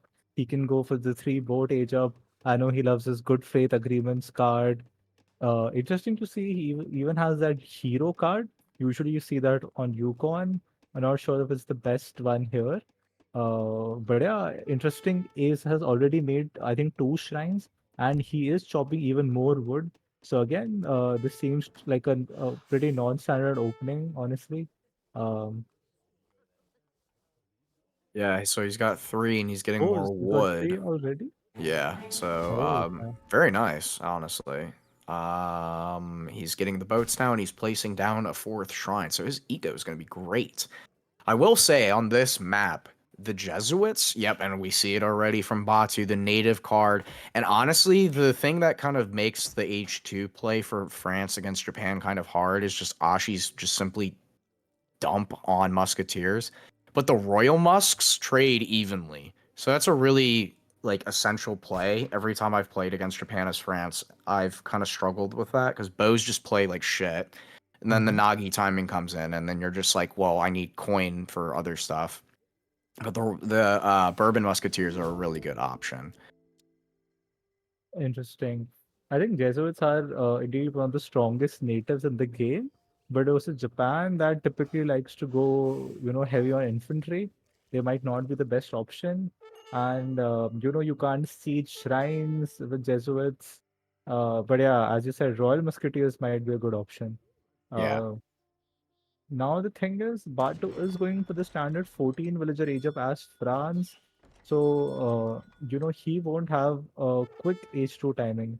I know some people like Kaiser Klein, etc., love to do like a 12 by 10 or even a 13 by 20 age up and maybe go a single or a double barracks forward to kill some shrines and meanwhile just semi FF. Batuhann going pretty standard. yeah, Now the thing is, which wonder will Azam go with? I think the meta has now shifted to Tori Gates. I don't think I've seen any Japan game above 2k elo that has gone to like a Toshugu shrine nowadays. So yeah, yeah. I mean, Tori the Gates Torii it is. Gates is just infinitely better. You get XP, you get a military building, you get the early samurai. I just prefer it much more. And if we look at his eco though, like it's incredible at this point in the game. He's got 4 shrines down already, and not the worst age up time. He's putting 4 vills onto the Wonder. Now, just quickly revisiting the it's only 3 actually. I apologize, but the Conquistadors they actually can do really quite well against light infantry in the like first batch versus first batch because of the splash damage. So they're really, really like as you mentioned, just OP. We see Batu going for the classic sort of starting market text here. I'm gonna be curious to see what he does. Now, there are a lot of shrines in the middle of the map that have already been placed down. Can we look at the line of sight from Batu to see if he's identified where some of the shrines are? The line of sight, please, for Batu. Yes, yes. Yeah, so there is one thing that you can note. So if we look at the shrines there, the animals, if you don't know, like if you've scouted them, you can see that they're close together, and the grass texture also changes underneath, so you can see where her shrines are, even if you haven't scouted the shrine itself. 700 wood and gangs of a Batudo. Not electing for the standard 4 CDB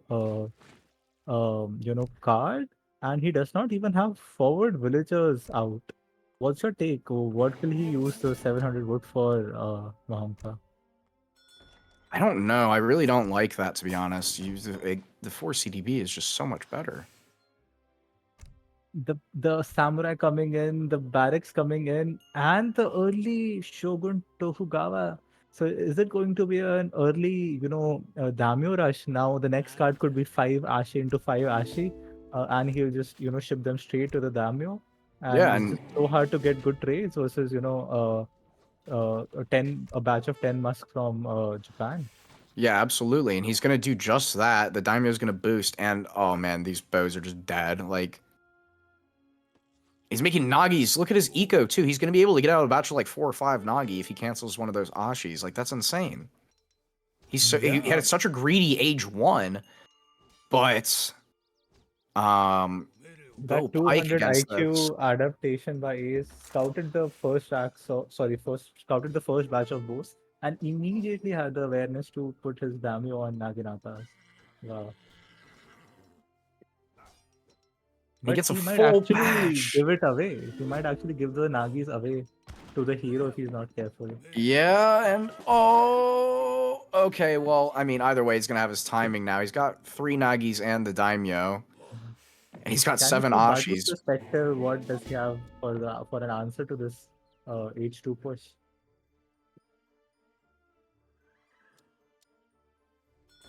Making pikes. Oh yeah, this is okay. The 8 bows are gonna be nice. Does he have great coats and blunderbuss? And I'm assuming he does.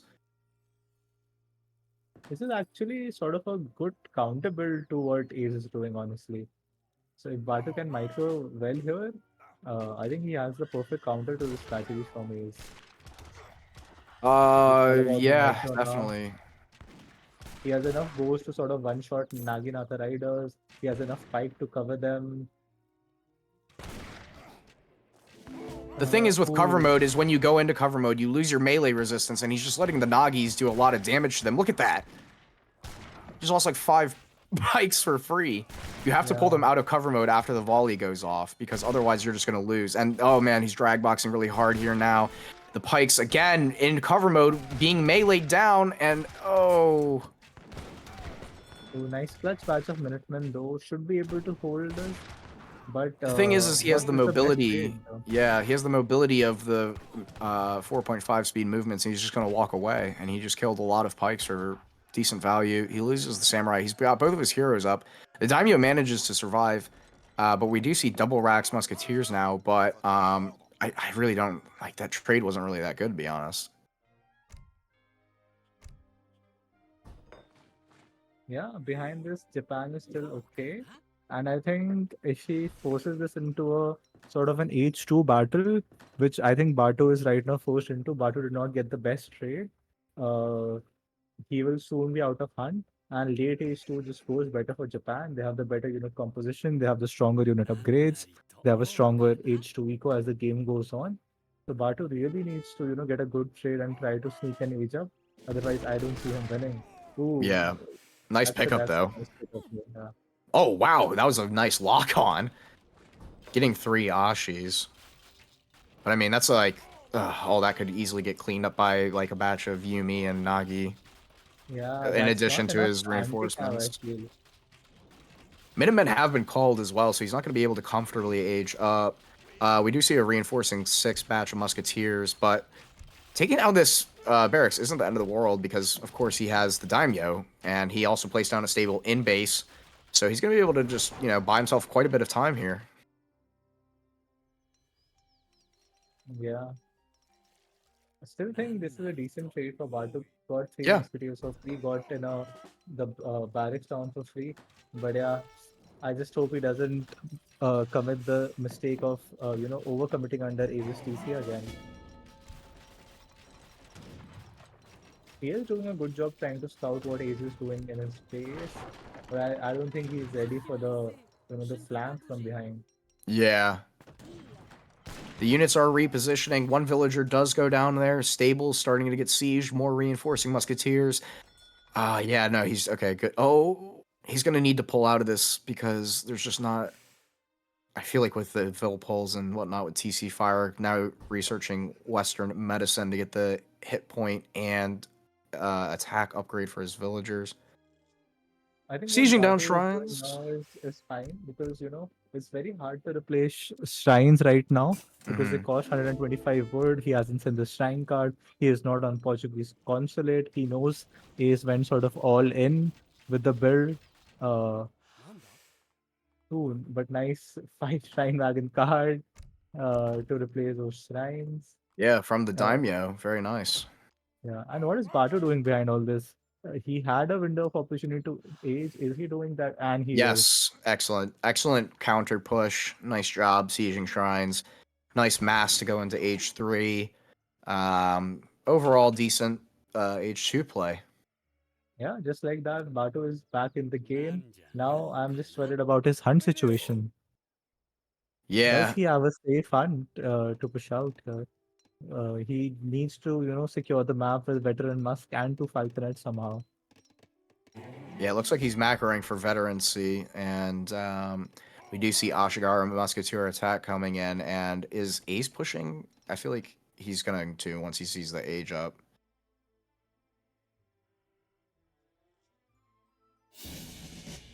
The age up is in. Card is halfway sent. We have 7 Nagis. Let's see here. Batu is getting veteran musketeers. He doesn't quite have a shipment yet, but he will in a few moments. Yeah, and one thing to note is that Batu has the perfect counter unit comp right now. Ace does not have any Yumi archers. The Yeah. Naginatas might not do too much except snaring, and he does have the CDBs going. He does not have the Minutemen yet, but veteran musketeers will trade fine versus the Ashigaru musketeers.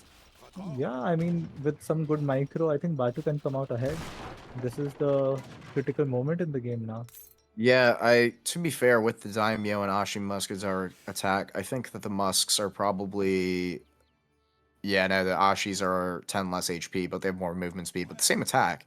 Actually more attack with the Daimyo. So yeah, gonna be interesting to see how that plays out. Taking down the barracks is kind of nice. You know, you prevent the double racks situation. He has no food, as we mentioned before, though, so he only gets one extra musketeer out.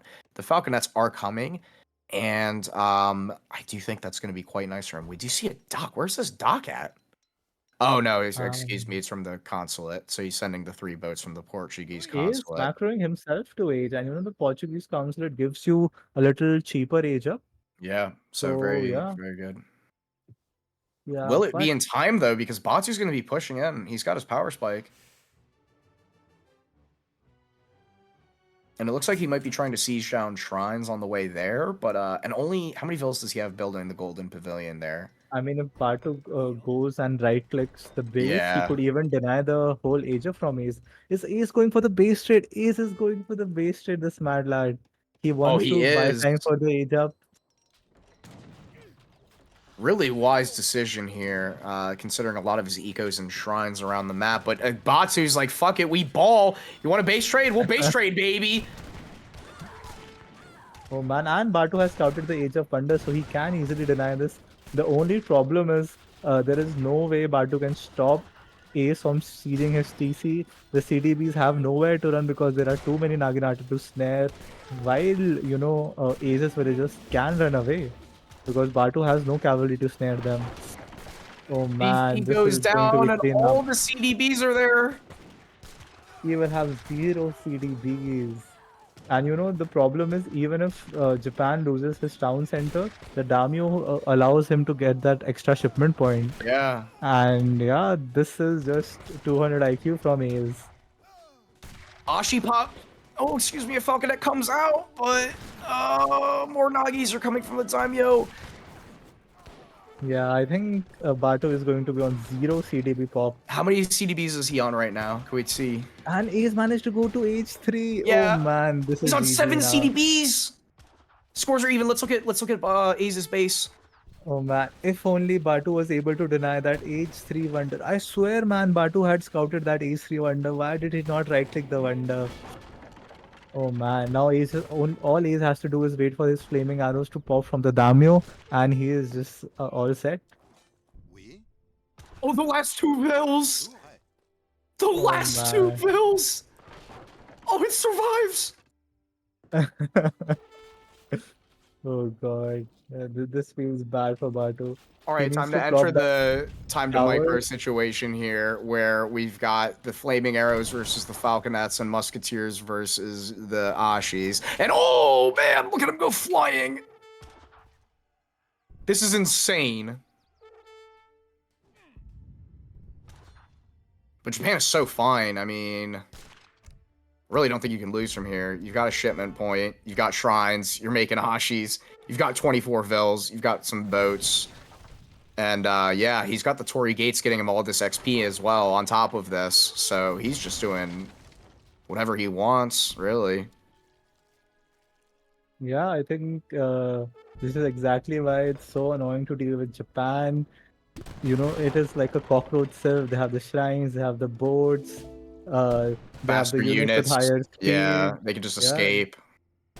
they are just one of the best sieves to, play the runaround tag game.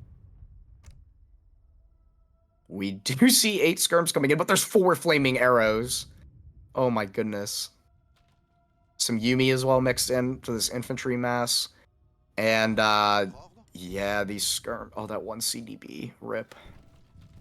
Oh man, if only Batu, denied that age of wonder Yeah, and there seriously. were no four flaming arrows on the field, maybe he still had a chance. But right now, it's just game over. Yeah, Ace chasing down the Ace skirmishers with the Naginatas and the Daimyo. Batu has no answer to the four flaming arrows. He's on one CDB. And there it goes. The last fight.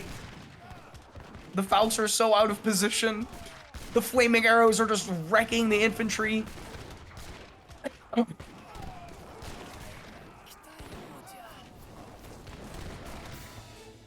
And wow, Batu calls the GG. There you have it. A's 3 wins to 1 against Batu. We got one more game match point for A's, and yeah, Japan. Yeah, I have second-hand anxiety from watching this game. I can't even imagine what Batuhan must be feeling. Especially, you did say that he hates to play versus Japan, and this game proves exactly why it's so annoying to deal with Japan. Yeah. And again, I have to say, Batu did incredibly well, except the very first engagement and losing some of the pikes for free. Batu did almost everything right. But Yeah, the yeah, just cover Ace mode with and the 200 drag IQ. boxing, the cover mode and drag boxing killed him there because they just there weren't enough pikes to go into cover mode, and not he didn't take them out, and so they lost their melee resistance and just got wrecked. Yeah. Yeah, I just feel like Ace just outsmarted him. Like, because of the shrine line of sight, because of his unit positioning, he just had the perfect, he chose the perfect engagements, went in at the perfect time. He knew he couldn't face the army head on, and just, had enough Naginata to snare the CDBs, knew he would win the base trade, and just, yeah, perfectly executed. Absolutely.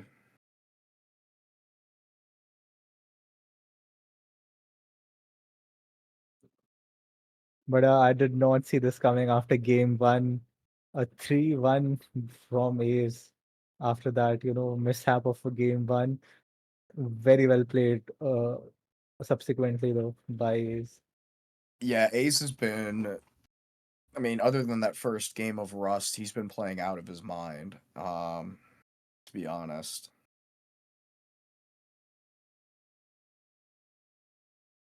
And I'm not really surprised either, because like that's just the thing. Like, is anybody on their day can just start balling, and Ace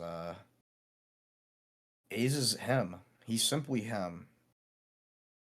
Yeah, and the map for the fifth match is Siberia. So yeah, we could Mm. see a bit of a longer game. Siberia does favor sort of bit longish games because of the in-base outpost, heavy resources near the town center, and generally a little bit of a longer map and a wider map. Ooh, and the matchup is another classic matchup. It is Dutch versus Germany. Oh I mean, boy. I have to give it to Germany, Yeah. but on Siberia, I think it can be a little closer. But yeah, still I have to give the edge to Germany. And I think it was Batuhan's turn to counterpick, and he saved Germany for the right occasion. He is down on match point. Every win counts from here. He can't afford any mistake, or he will be eliminated from the ESOC Autumn Championships. All right. Do you want to introduce us, Mister Come Get Some? Yeah,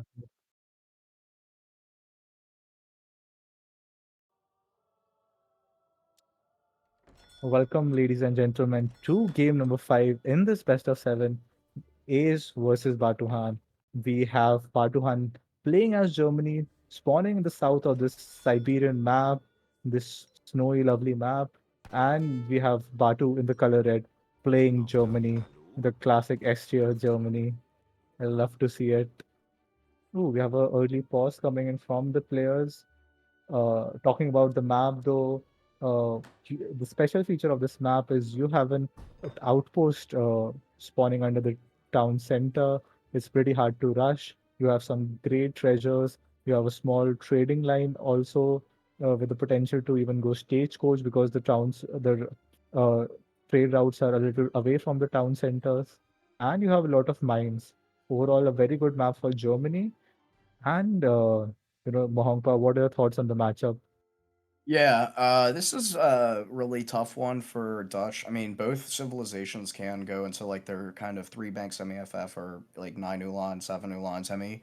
Um, Honestly, I've seen it sometimes like Dutch players can go into Logistician and try and like do Halb Skirm, or just train absolutely no units. And I think on this map with the outpost in base, you can probably get away with like a 3-4 bank semi FF and then just go up, get Reuters and Skirms and then just go from there. Um, so curious to see what each player is going to do. It is a map that, you know, was going to be kind of conducive to you chilling in base for a little bit. I mean, look at that tower, like plop inside. There you go, safe from any raids. But we've got the game started again, and yeah, Yeah, and I'm just scratching my head. What could Ace do? Is it going to be 5 bank FF? Is it going to be some church card shenanigans? Is it going to be some mercenary play? I have no idea, but I am excited, man.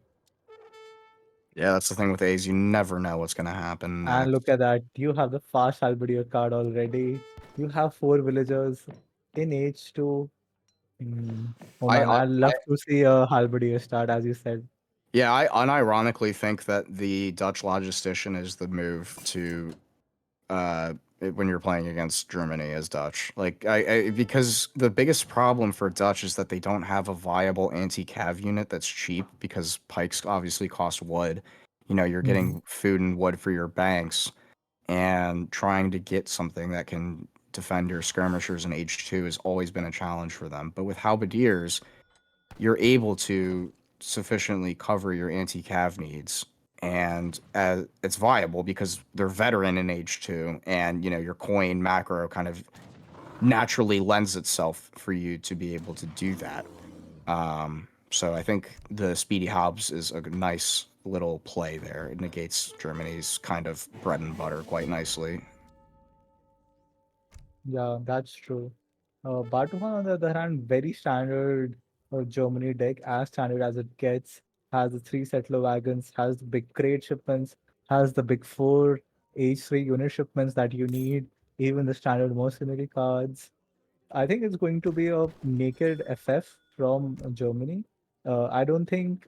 I think usually Germany likes to open a stable here, get some raiding in, but on this map with Asus Micro in base tower, I think it's just wiser to go for a sort of a greedier FF. But yeah, we'll see how these guys decide to play this. I would normally agree in the situation when you have the tower in base that does extra damage to Ulans, obviously, with the 1.5 multiplier. But I do really think you need to get some like idle time from Dutch here. Like you can't let them just do whatever they want because if they get up with a lot of their eco behind them, then they're just going to be scot free to do whatever they want, and that's never a situation you want to have happen. And yeah, Man, I look at the wood bank from Ace. He's yeah already on 270 wood. Insane wood gathering from him. I think utilizing the scouting pattern from the envoy, the stiff bonus that Dutch has to his full extent. I think even Batu got in some nice couple of wood treasures, and he'll really need them to make the uh, trading post in transition. But yeah, I mean, I think A is getting almost 170 wood is great for his age one macro. yeah, and he's chasing the explorer as well. Yeah, so we Ooh, do see A's going up with the quartermaster instead of the logistician, which is yeah. completely fine. It's just a nice card to have in the later game when you have speedy helps. And look at Again, Ace. He yeah, is chasing chasing the down the explorer. German hero, yeah, because he knows it's going to go and build down the trading post. He knows it's a bit on low HP, but he is not okay. He is Yeah, he's not. not going to be able to Um, kill it. But look at yeah. this bank. It's already It's before 350, which is kind of when you want to start to get the bank like halfway down, and he's already got it down because of his incredible age one.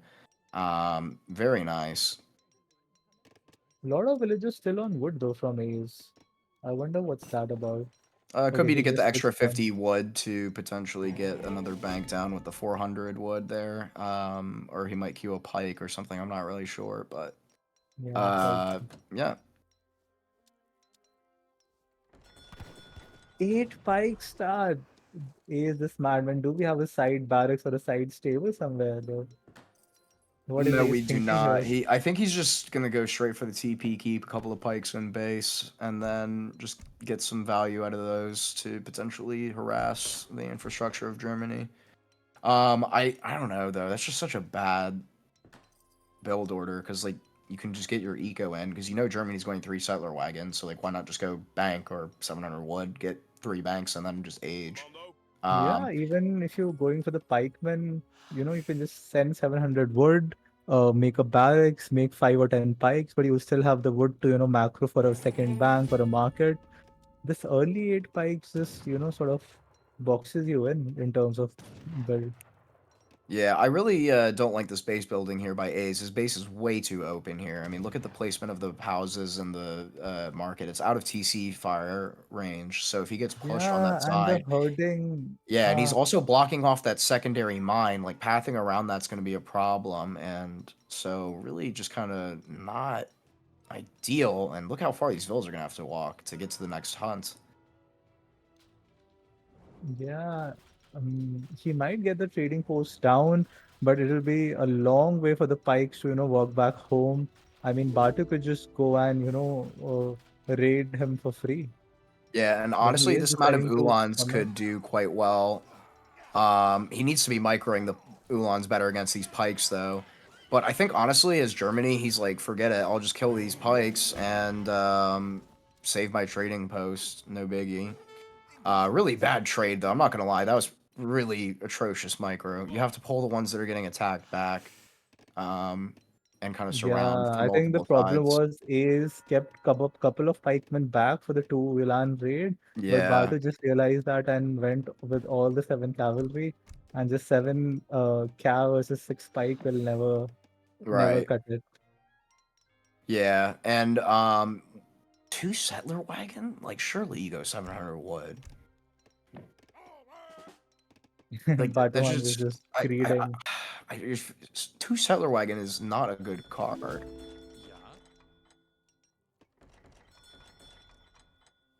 I mean the TP does stay up, and he does have more Ulans coming in, which is quite nice. Yeah, Um, does Ace have a military building? How does he deal with this amount of cavalry from Germany? yeah, he's oh man, this base building, and there's only 2 pikes in base to stop this amount of Ulans, and all of his vills are back there gathering food. Oh, they're in a very dire position there. He's gonna lose like 6 vills. Minutemen getting called. Batu just doesn't care. He's just, Z moving the Ulans. Yeah, He that's smells blood right now. absolutely. That's a trade. Mm. I'll take that. I mean, you're getting idle time. You force 3 villages Minutemen, down, force Minutemen, 2 pikes down. 4 vills, 5 vills, Man. 5 vills, idle time, and no Minutemen left. And yeah, that's just a huge trade. And he's gonna find more vills maybe.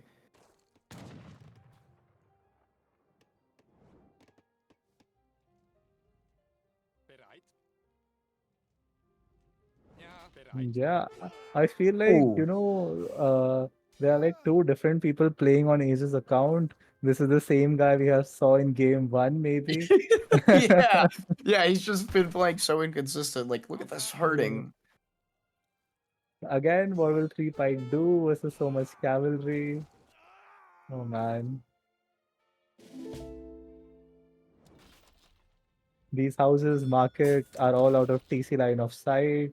So Batuhan will seize them for free. Meanwhile, 700 coin behind all this. German eco is already steamrolling with the 5 settler wagon shipments. Yeah, this just looks like too good of a start for Batuhan. Has killed like 8 pikemen, has saved his trading post, had killed like 4 or 5 villagers, has denied Ace from going 5 banks. All villagers of Ace are on berries. Yeah, this doesn't look good at all. Yeah, and a lot of food just kind of chilling on the floor there. Is that 600? Yeah, 600 wood coming in. He's got 4 banks, so I mean that's pretty solid. However, when Batu ages to age 3, which no doubt he's clicking up right now, he gets those 9 Ulans or just skirms, and that's going to be really troublesome for A's. I think the problem is, so how many settler wagons do we have? We have 4 plus 3 plus 2. We have 9 settler wagons, so that's 33 villager economy for Germany versus 21 villagers and 4 banks. That's like 37.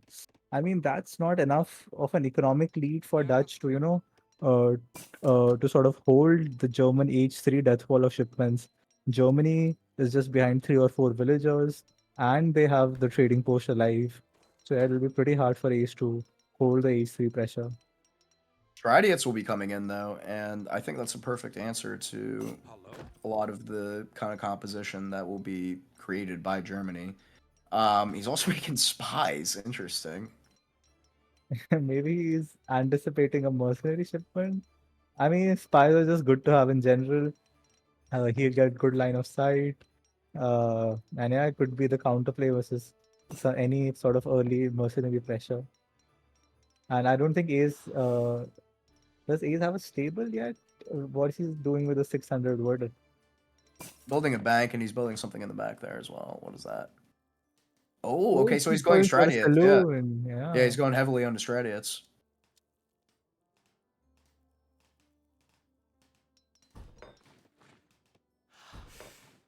He'll get some vet skirm. Keep. I'm assuming the pikes where the food is because that's a PR1 herding right there. Yeah. How much do these stadiums cost though? 350, I think. Okay. First he'll have to research the tech. Ooh, that's a big Yulan mass though. Stradiates, pikes, and halbs. Ooh. He's sacrificing the Vil there, or the halb's gonna pop out. Yeah, that half pop will actually be clutch here. And all the Yulans, even with the sheer numbers, are not able to engage properly. They're not able to get a surround because of the houses. I mean, this Oh is the best trade that Ace could have hoped for, but it still might not be enough. Or is no, it? definitely not. I mean, he's still got 2 red Hmm. lancers. Shipping Reuters now. Okay, so those halbs did get a decent amount of value, but I mean, it just doesn't feel like it's gonna be enough. True. Good use of the Explorer by Batu to snare the halves and to disengage with the remaining Yulans. And here comes the famous 8 war wagon pop, and that's gonna supplement his army very nicely here. And with the kind of map control he has, he could potentially go into Jaegers as well. That would be a nice skirmisher supplement eventually.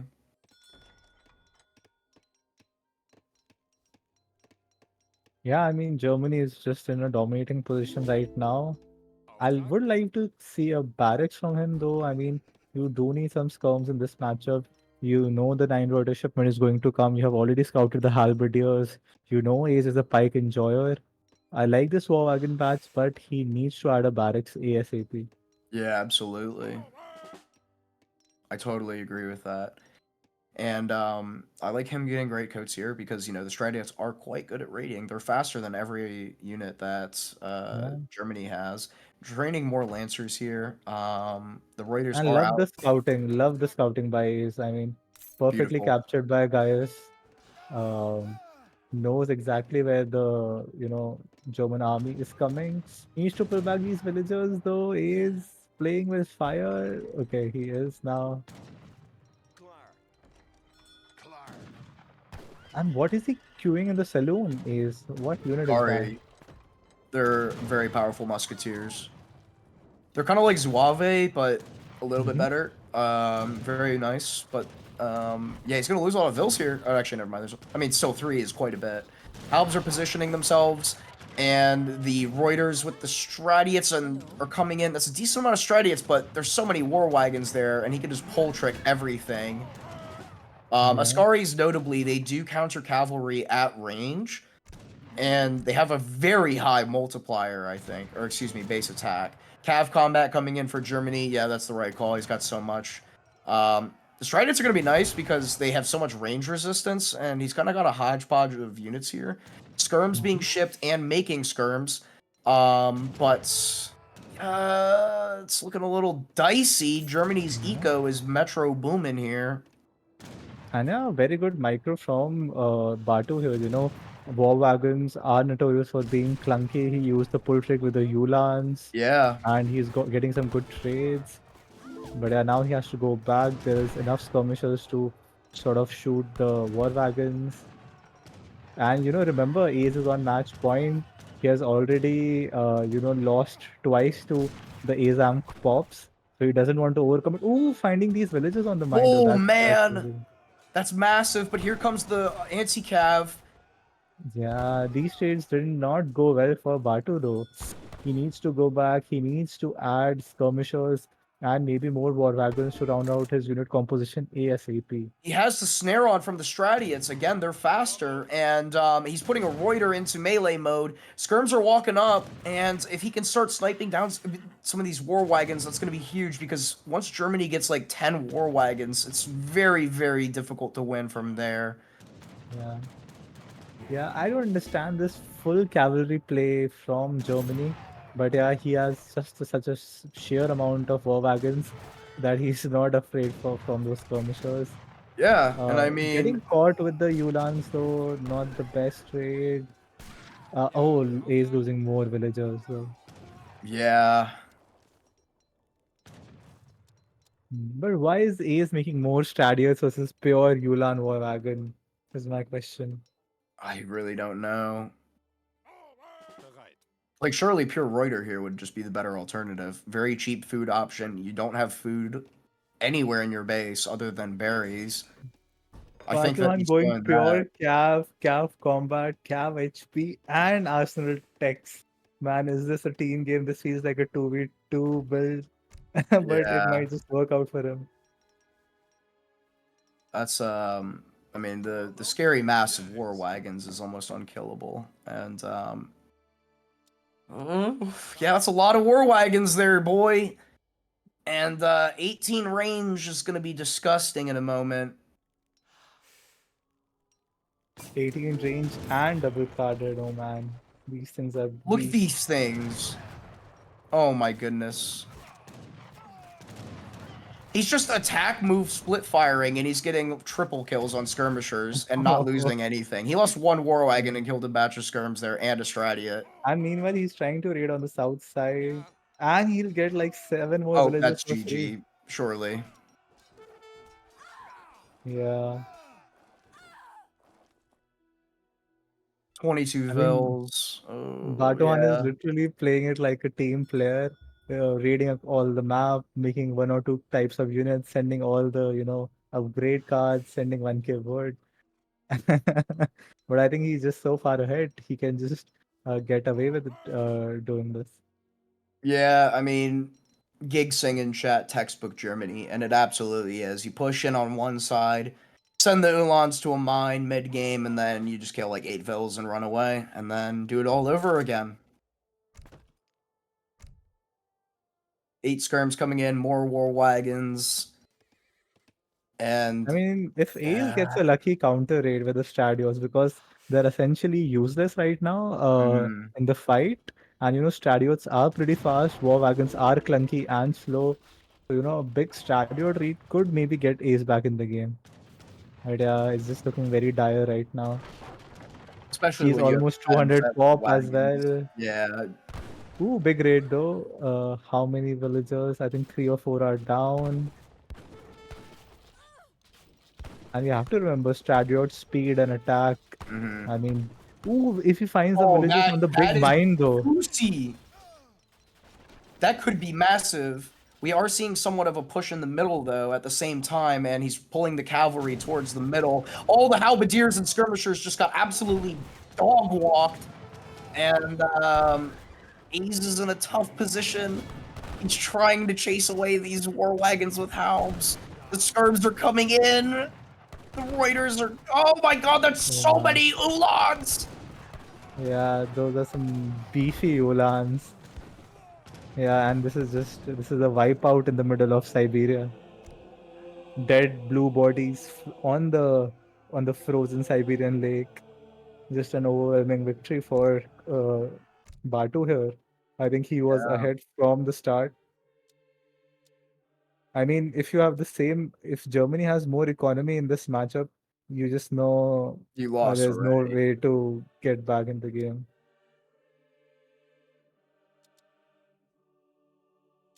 Yeah, overwhelming military mass, got some very good raids at the start, was ahead in economy even towards the end. Just very well played by Batu overall. I think the rating is what lost him the game because if had he rated or excuse me the herded better, then he would have been much less susceptible to losing those early four vills. Would have been able to gather food under his TC safely instead of going onto berries.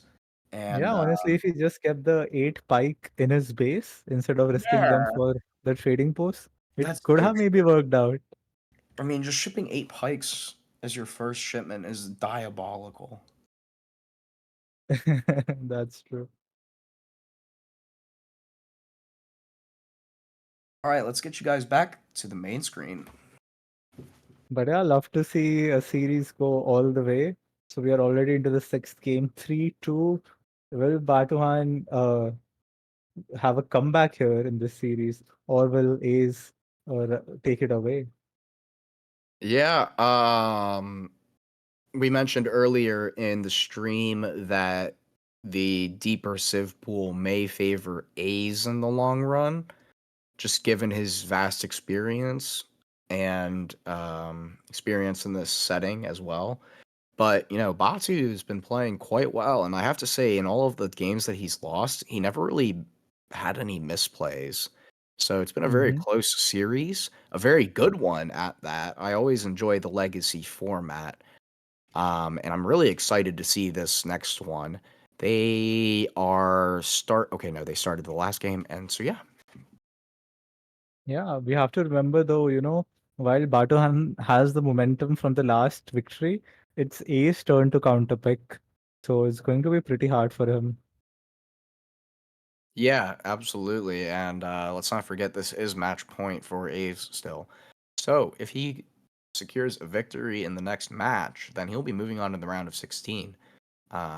So we'll see how it goes. Yeah. Mhm. Meanwhile, while the players are loading, I think just give me a couple of minutes. Mhm. I'll be right back. I'll hand over the stream to you for the next couple of minutes. Yeah. Maybe you can give us some more of your grooming tips. Oh, absolutely. Yeah. Yeah, and I'll be right back, guys. Hope you guys are all enjoying this so far. Just a reminder that it is September, so you save up to 30% off on new subs until October 1st. So, all subs, of course, do support the channel and the tournaments. Not only that, it really brings more of these great games to light and an opportunity for us to present these games to you. And really wouldn't be possible without all of you. Also, shout out to Gaius Elias Maximus. I don't know if I said that right. Did I? I think I did. We'll just go with it. Yeah, we'll just say I did. He's been doing production, doing a great job capturing all of the action for you guys today. And we do have the next matchup. It is. Oh. So A's did get the counter pick here, and boy, did he counter pick. A's is playing as Lakota. And Batuhann is playing as the Brits. Really, really challenging matchup. And Seton Bows go Burr. Bow Riders go Burr. Batuhann go Burr. It's best of seven. Yes, it is. It is a best of seven. We are on game number 6.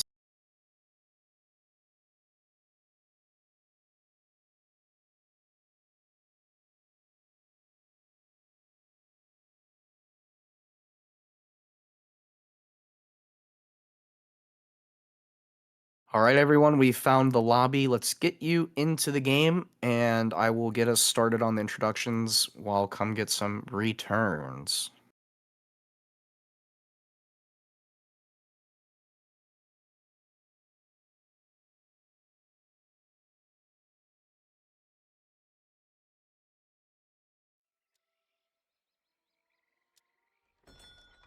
Ladies and gentlemen, welcome back to game number 6 of this round of 32 in the ESOC Autumn Tournament.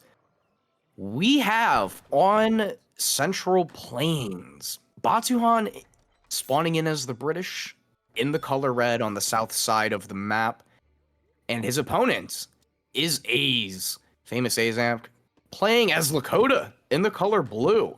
We see him chopping. He already has his TP down.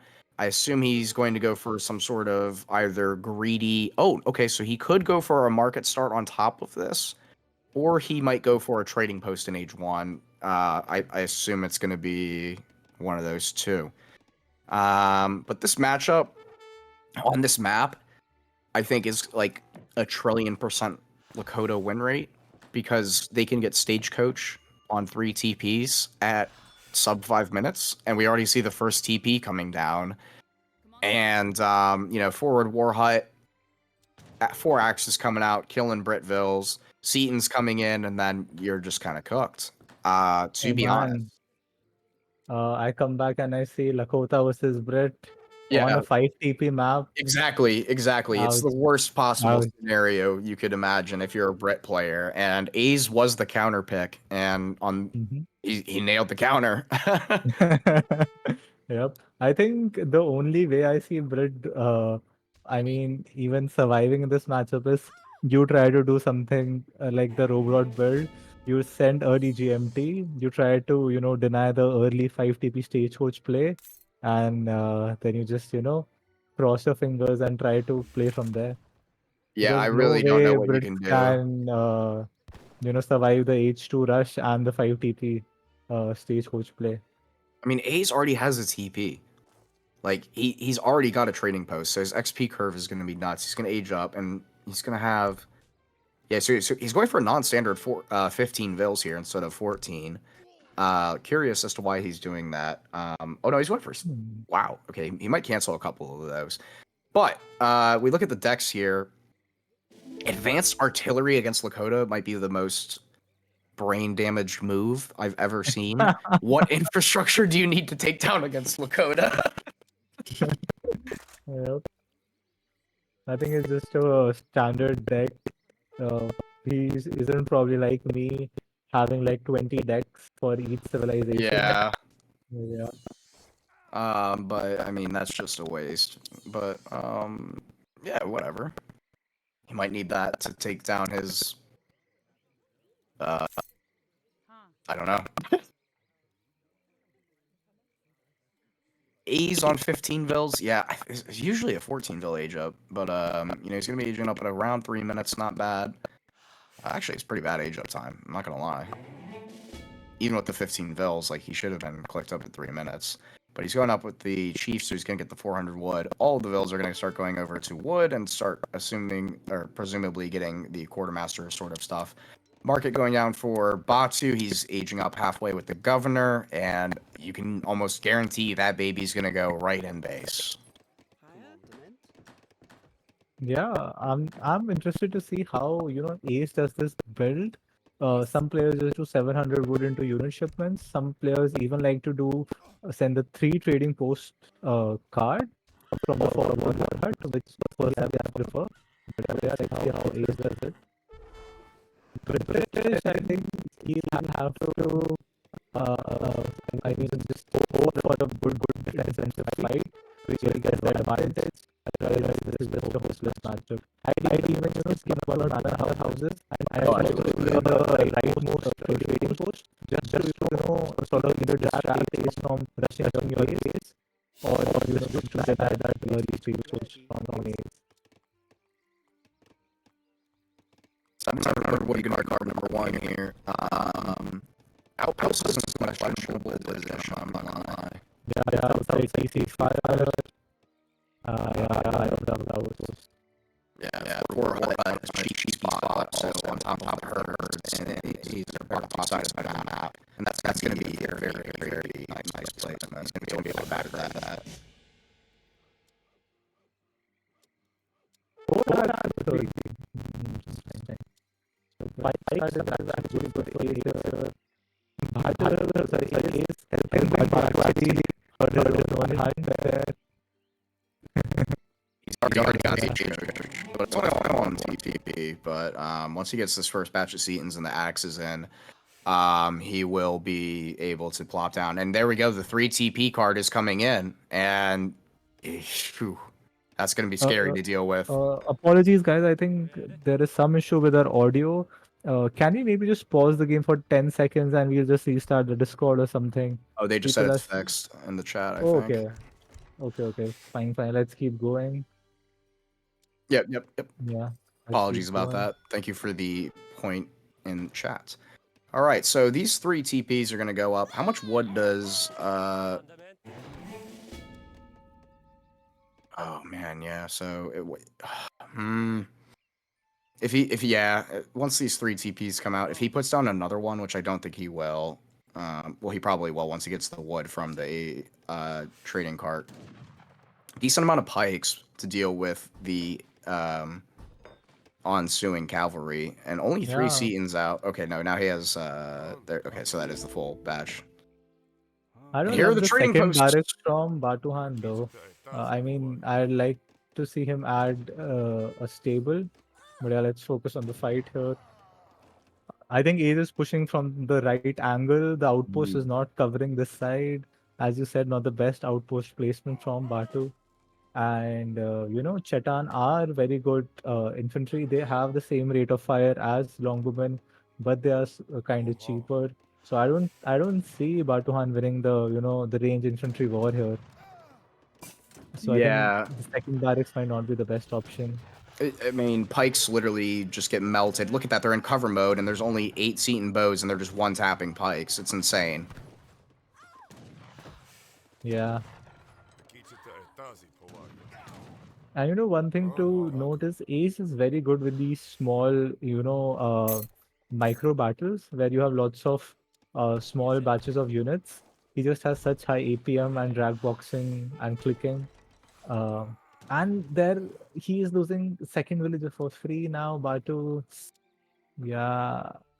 Well, Eco, I mean, Ace is ahead in Eco. He's got 4 TPs on wood, and he's got 20 villagers. Meanwhile, Batu has 26. So he's actually down in Eco. He's got less tempo, and he's taking the pikes up to the trading post line. I think honestly, like, that is a good idea, but then at the same time, like, what do you do about all of these units in your base right now? Axes are just gonna have free reign on the longbows here, and yeah, it just feels really bad. Yeah, I don't think Batu can do anything here. This is just a desperate attempt to try to do some damage to Ace. His entire economy is built under the town center. Ace is ahead in economy, Ace is ahead in military. He can easily trap these bunch of longbow pike. He has the perfect counter unit composition in terms of Chitan bows and axe riders. Yeah, this is just looking dire for Batu right now. Yeah, and I mean the Setons there will just clean everything. Doesn't even need the axes, but the axe is getting a decent snare on. Of course, the unit's being sped up by the war chief, and Seaton's also getting lock on. He's raiding with Seaton's and fighting some of the reinforcing longbows. Club's coming in now to provide some more siege, and yeah, really just I can't express how difficult it is to stop Lakota from executing this build. They just can get stagecoach so fast, and there's pretty much nothing you can do about it. And it's so difficult to counter the 4 axe shipment because your pikes just insta die. Minutemen being Yeah. called here, and I mean, yeah, just such a rough situation here. Yeah, also the big problem is that Lakota gets an early 3 unit composition going, and most other civs can just get 1 or 2 unit composition early, and Lakota can just scout and easily counterplay there. I mean, if he went for masks, you can just go more Titan heavy. If he went for a stable start, you can just go clubs and axe. It's just so hard to deal with, and the trading post eco behind this gives you so many options. You can age behind, you can add a stable, you can add a second warhead. On this map, you have full line of sight, so you can't even raid Lakota. Is this a superior strat, and he's just playing it perfectly? Batuhann made a couple of mistakes, and yeah, he's already way behind now. Yeah, and he's taking a lot of his pikes away from the base to go and deal with some of the stagecoach eco. But again, the Seatons and clubs are pushing in here, just being a nuisance, getting some more idle time from Brits.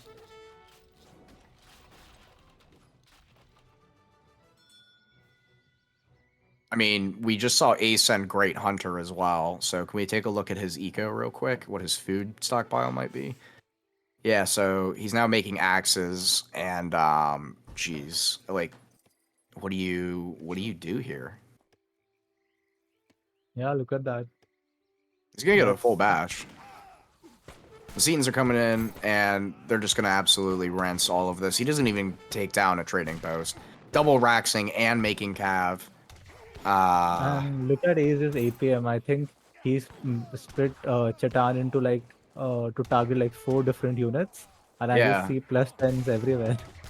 Yeah, and he's even raiding again in base with more Seatons. I mean, look at his wood income from this stagecoach. He can't even produce enough units.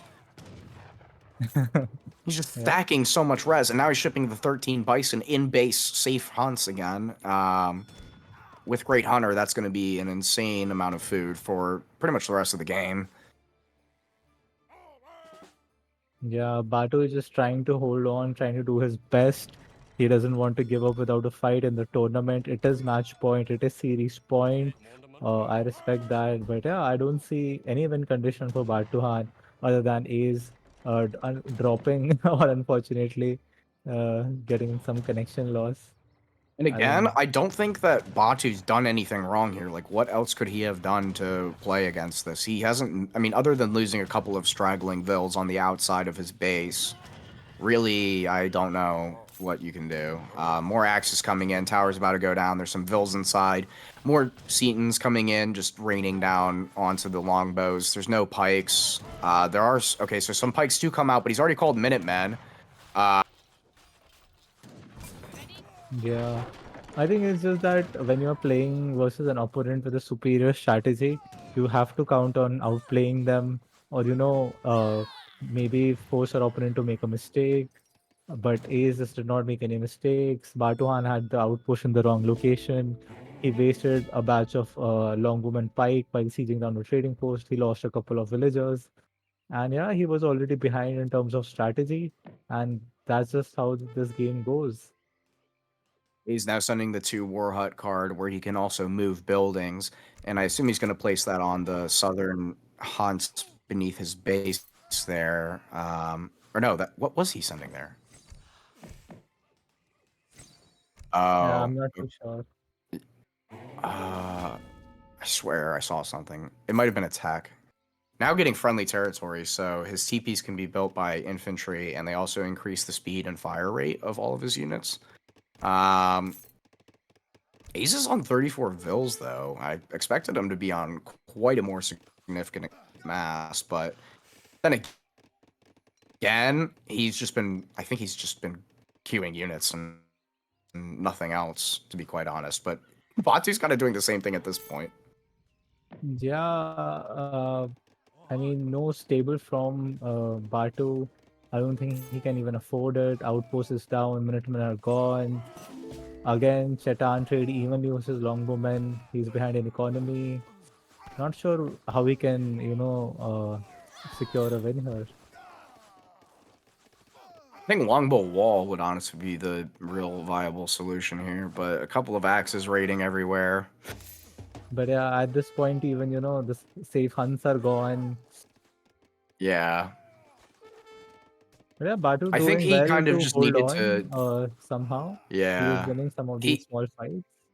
I think he really at the beginning kind of just needed to use the longbow range behind walls and just kind of drag out engagements and just take like a couple of units here, a couple of units there, and then when you Mhm. have a decent mass of units, push out. But that's easier said than done, Look at that obviously. line of sight from Lakota. Look at those BMTPs on Batu's third hunt. Oh man. That is insane. Like they're literally just on his hunts. Yeah. This is they're look at the TPs at the bottom. They just see everything. What do you do? Oh my And it's just so god. hard to take fights because these TPs will boost your unit stats as well. Yeah, they boost the speed, the fire rate, and the HP now because of friendly territories. Look how fast those units are moving. And there's just so many vills there. Yeah. And this is exactly where Ace excels. He's distracting the main army. He's raiding. And yeah, Batu calls the GG. Yeah, There that it was is, rough ladies to and watch. gentlemen. Wow. Well played to Uh, both players. And A's moving on to the round of 16. What were your thoughts on this series overall? yeah, bit of an anticlimactic finish, bit of an anticlimactic start, but the games in the middle were just chef's kiss, man. I agree. I mean, what's your favorite game? I have to say, the Dutch versus China game has to be my favorite overall. But the pop in the second game with Germany was just so good, man. I So really good. I think that that was the Germany key build. highlight for me in this series. That Germany build was something else, and against favored Spain to pull that out was beautiful. Really nice games though. I really enjoyed that China water play. I also enjoyed the Japan France game. That was an insane base trade, and it really could have gone either way once both the TCs went down.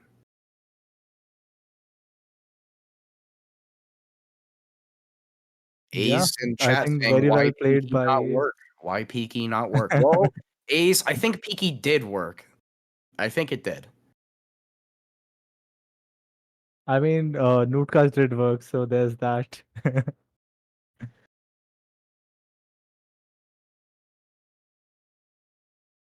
But yeah, so who is Ace's opponent going to be? Ace advances to the round of 16 versus. Just let me see quickly.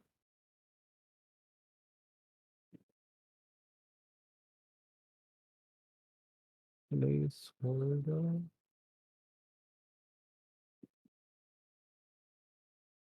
I think it's going to be Gigs. Mm.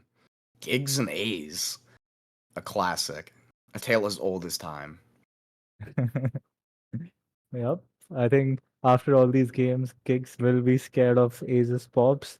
But I have to say, I mean, though, except for the last game, I think the trend was Batu did play well, but it was just um, Ace's chaos, Ace's multitasking, Ace's unpredictability, just taking a couple of those games, especially the Germany game and the Japan game.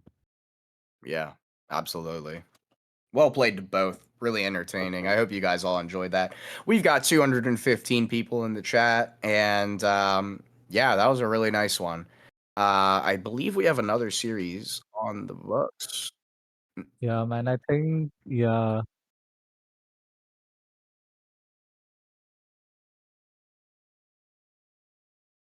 All right, actually, I take that back. We have a reschedule for the Swisher Guts series uh, versus Tabin. Yes, yes. When is Soldier versus Lion? Let me look at the schedule. Yeah, but I think that's going to be from recorded games probably, because I think tomorrow, the time they are playing, it'll be a little hard to cast for anyone. So I think the scheduled games right now, the schedule will be Friday 18 GMT. We'll play Lionheart versus Soldier from recorded games, and Friday 20 GMT we'll have Boy versus Shake, and the rest of the games will be played over Saturday and Sunday. Very nice.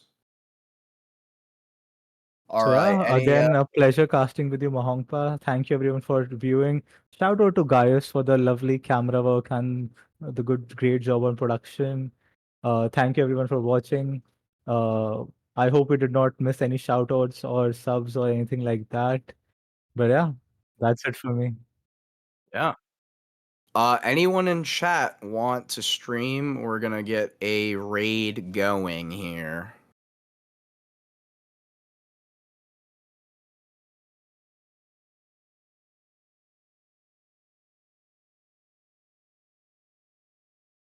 I mean, there's always give you anxiety. Yeah, we could raid GUA.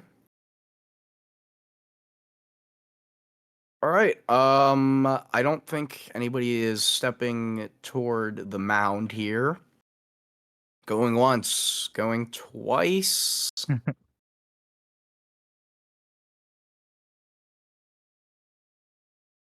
Yeah. There's literally not a single AoE 3 stream right now. So anybody could literally load in and be donated some viewers. All right. Well, I think we're just gonna go raid GUA. I'll set up the raid.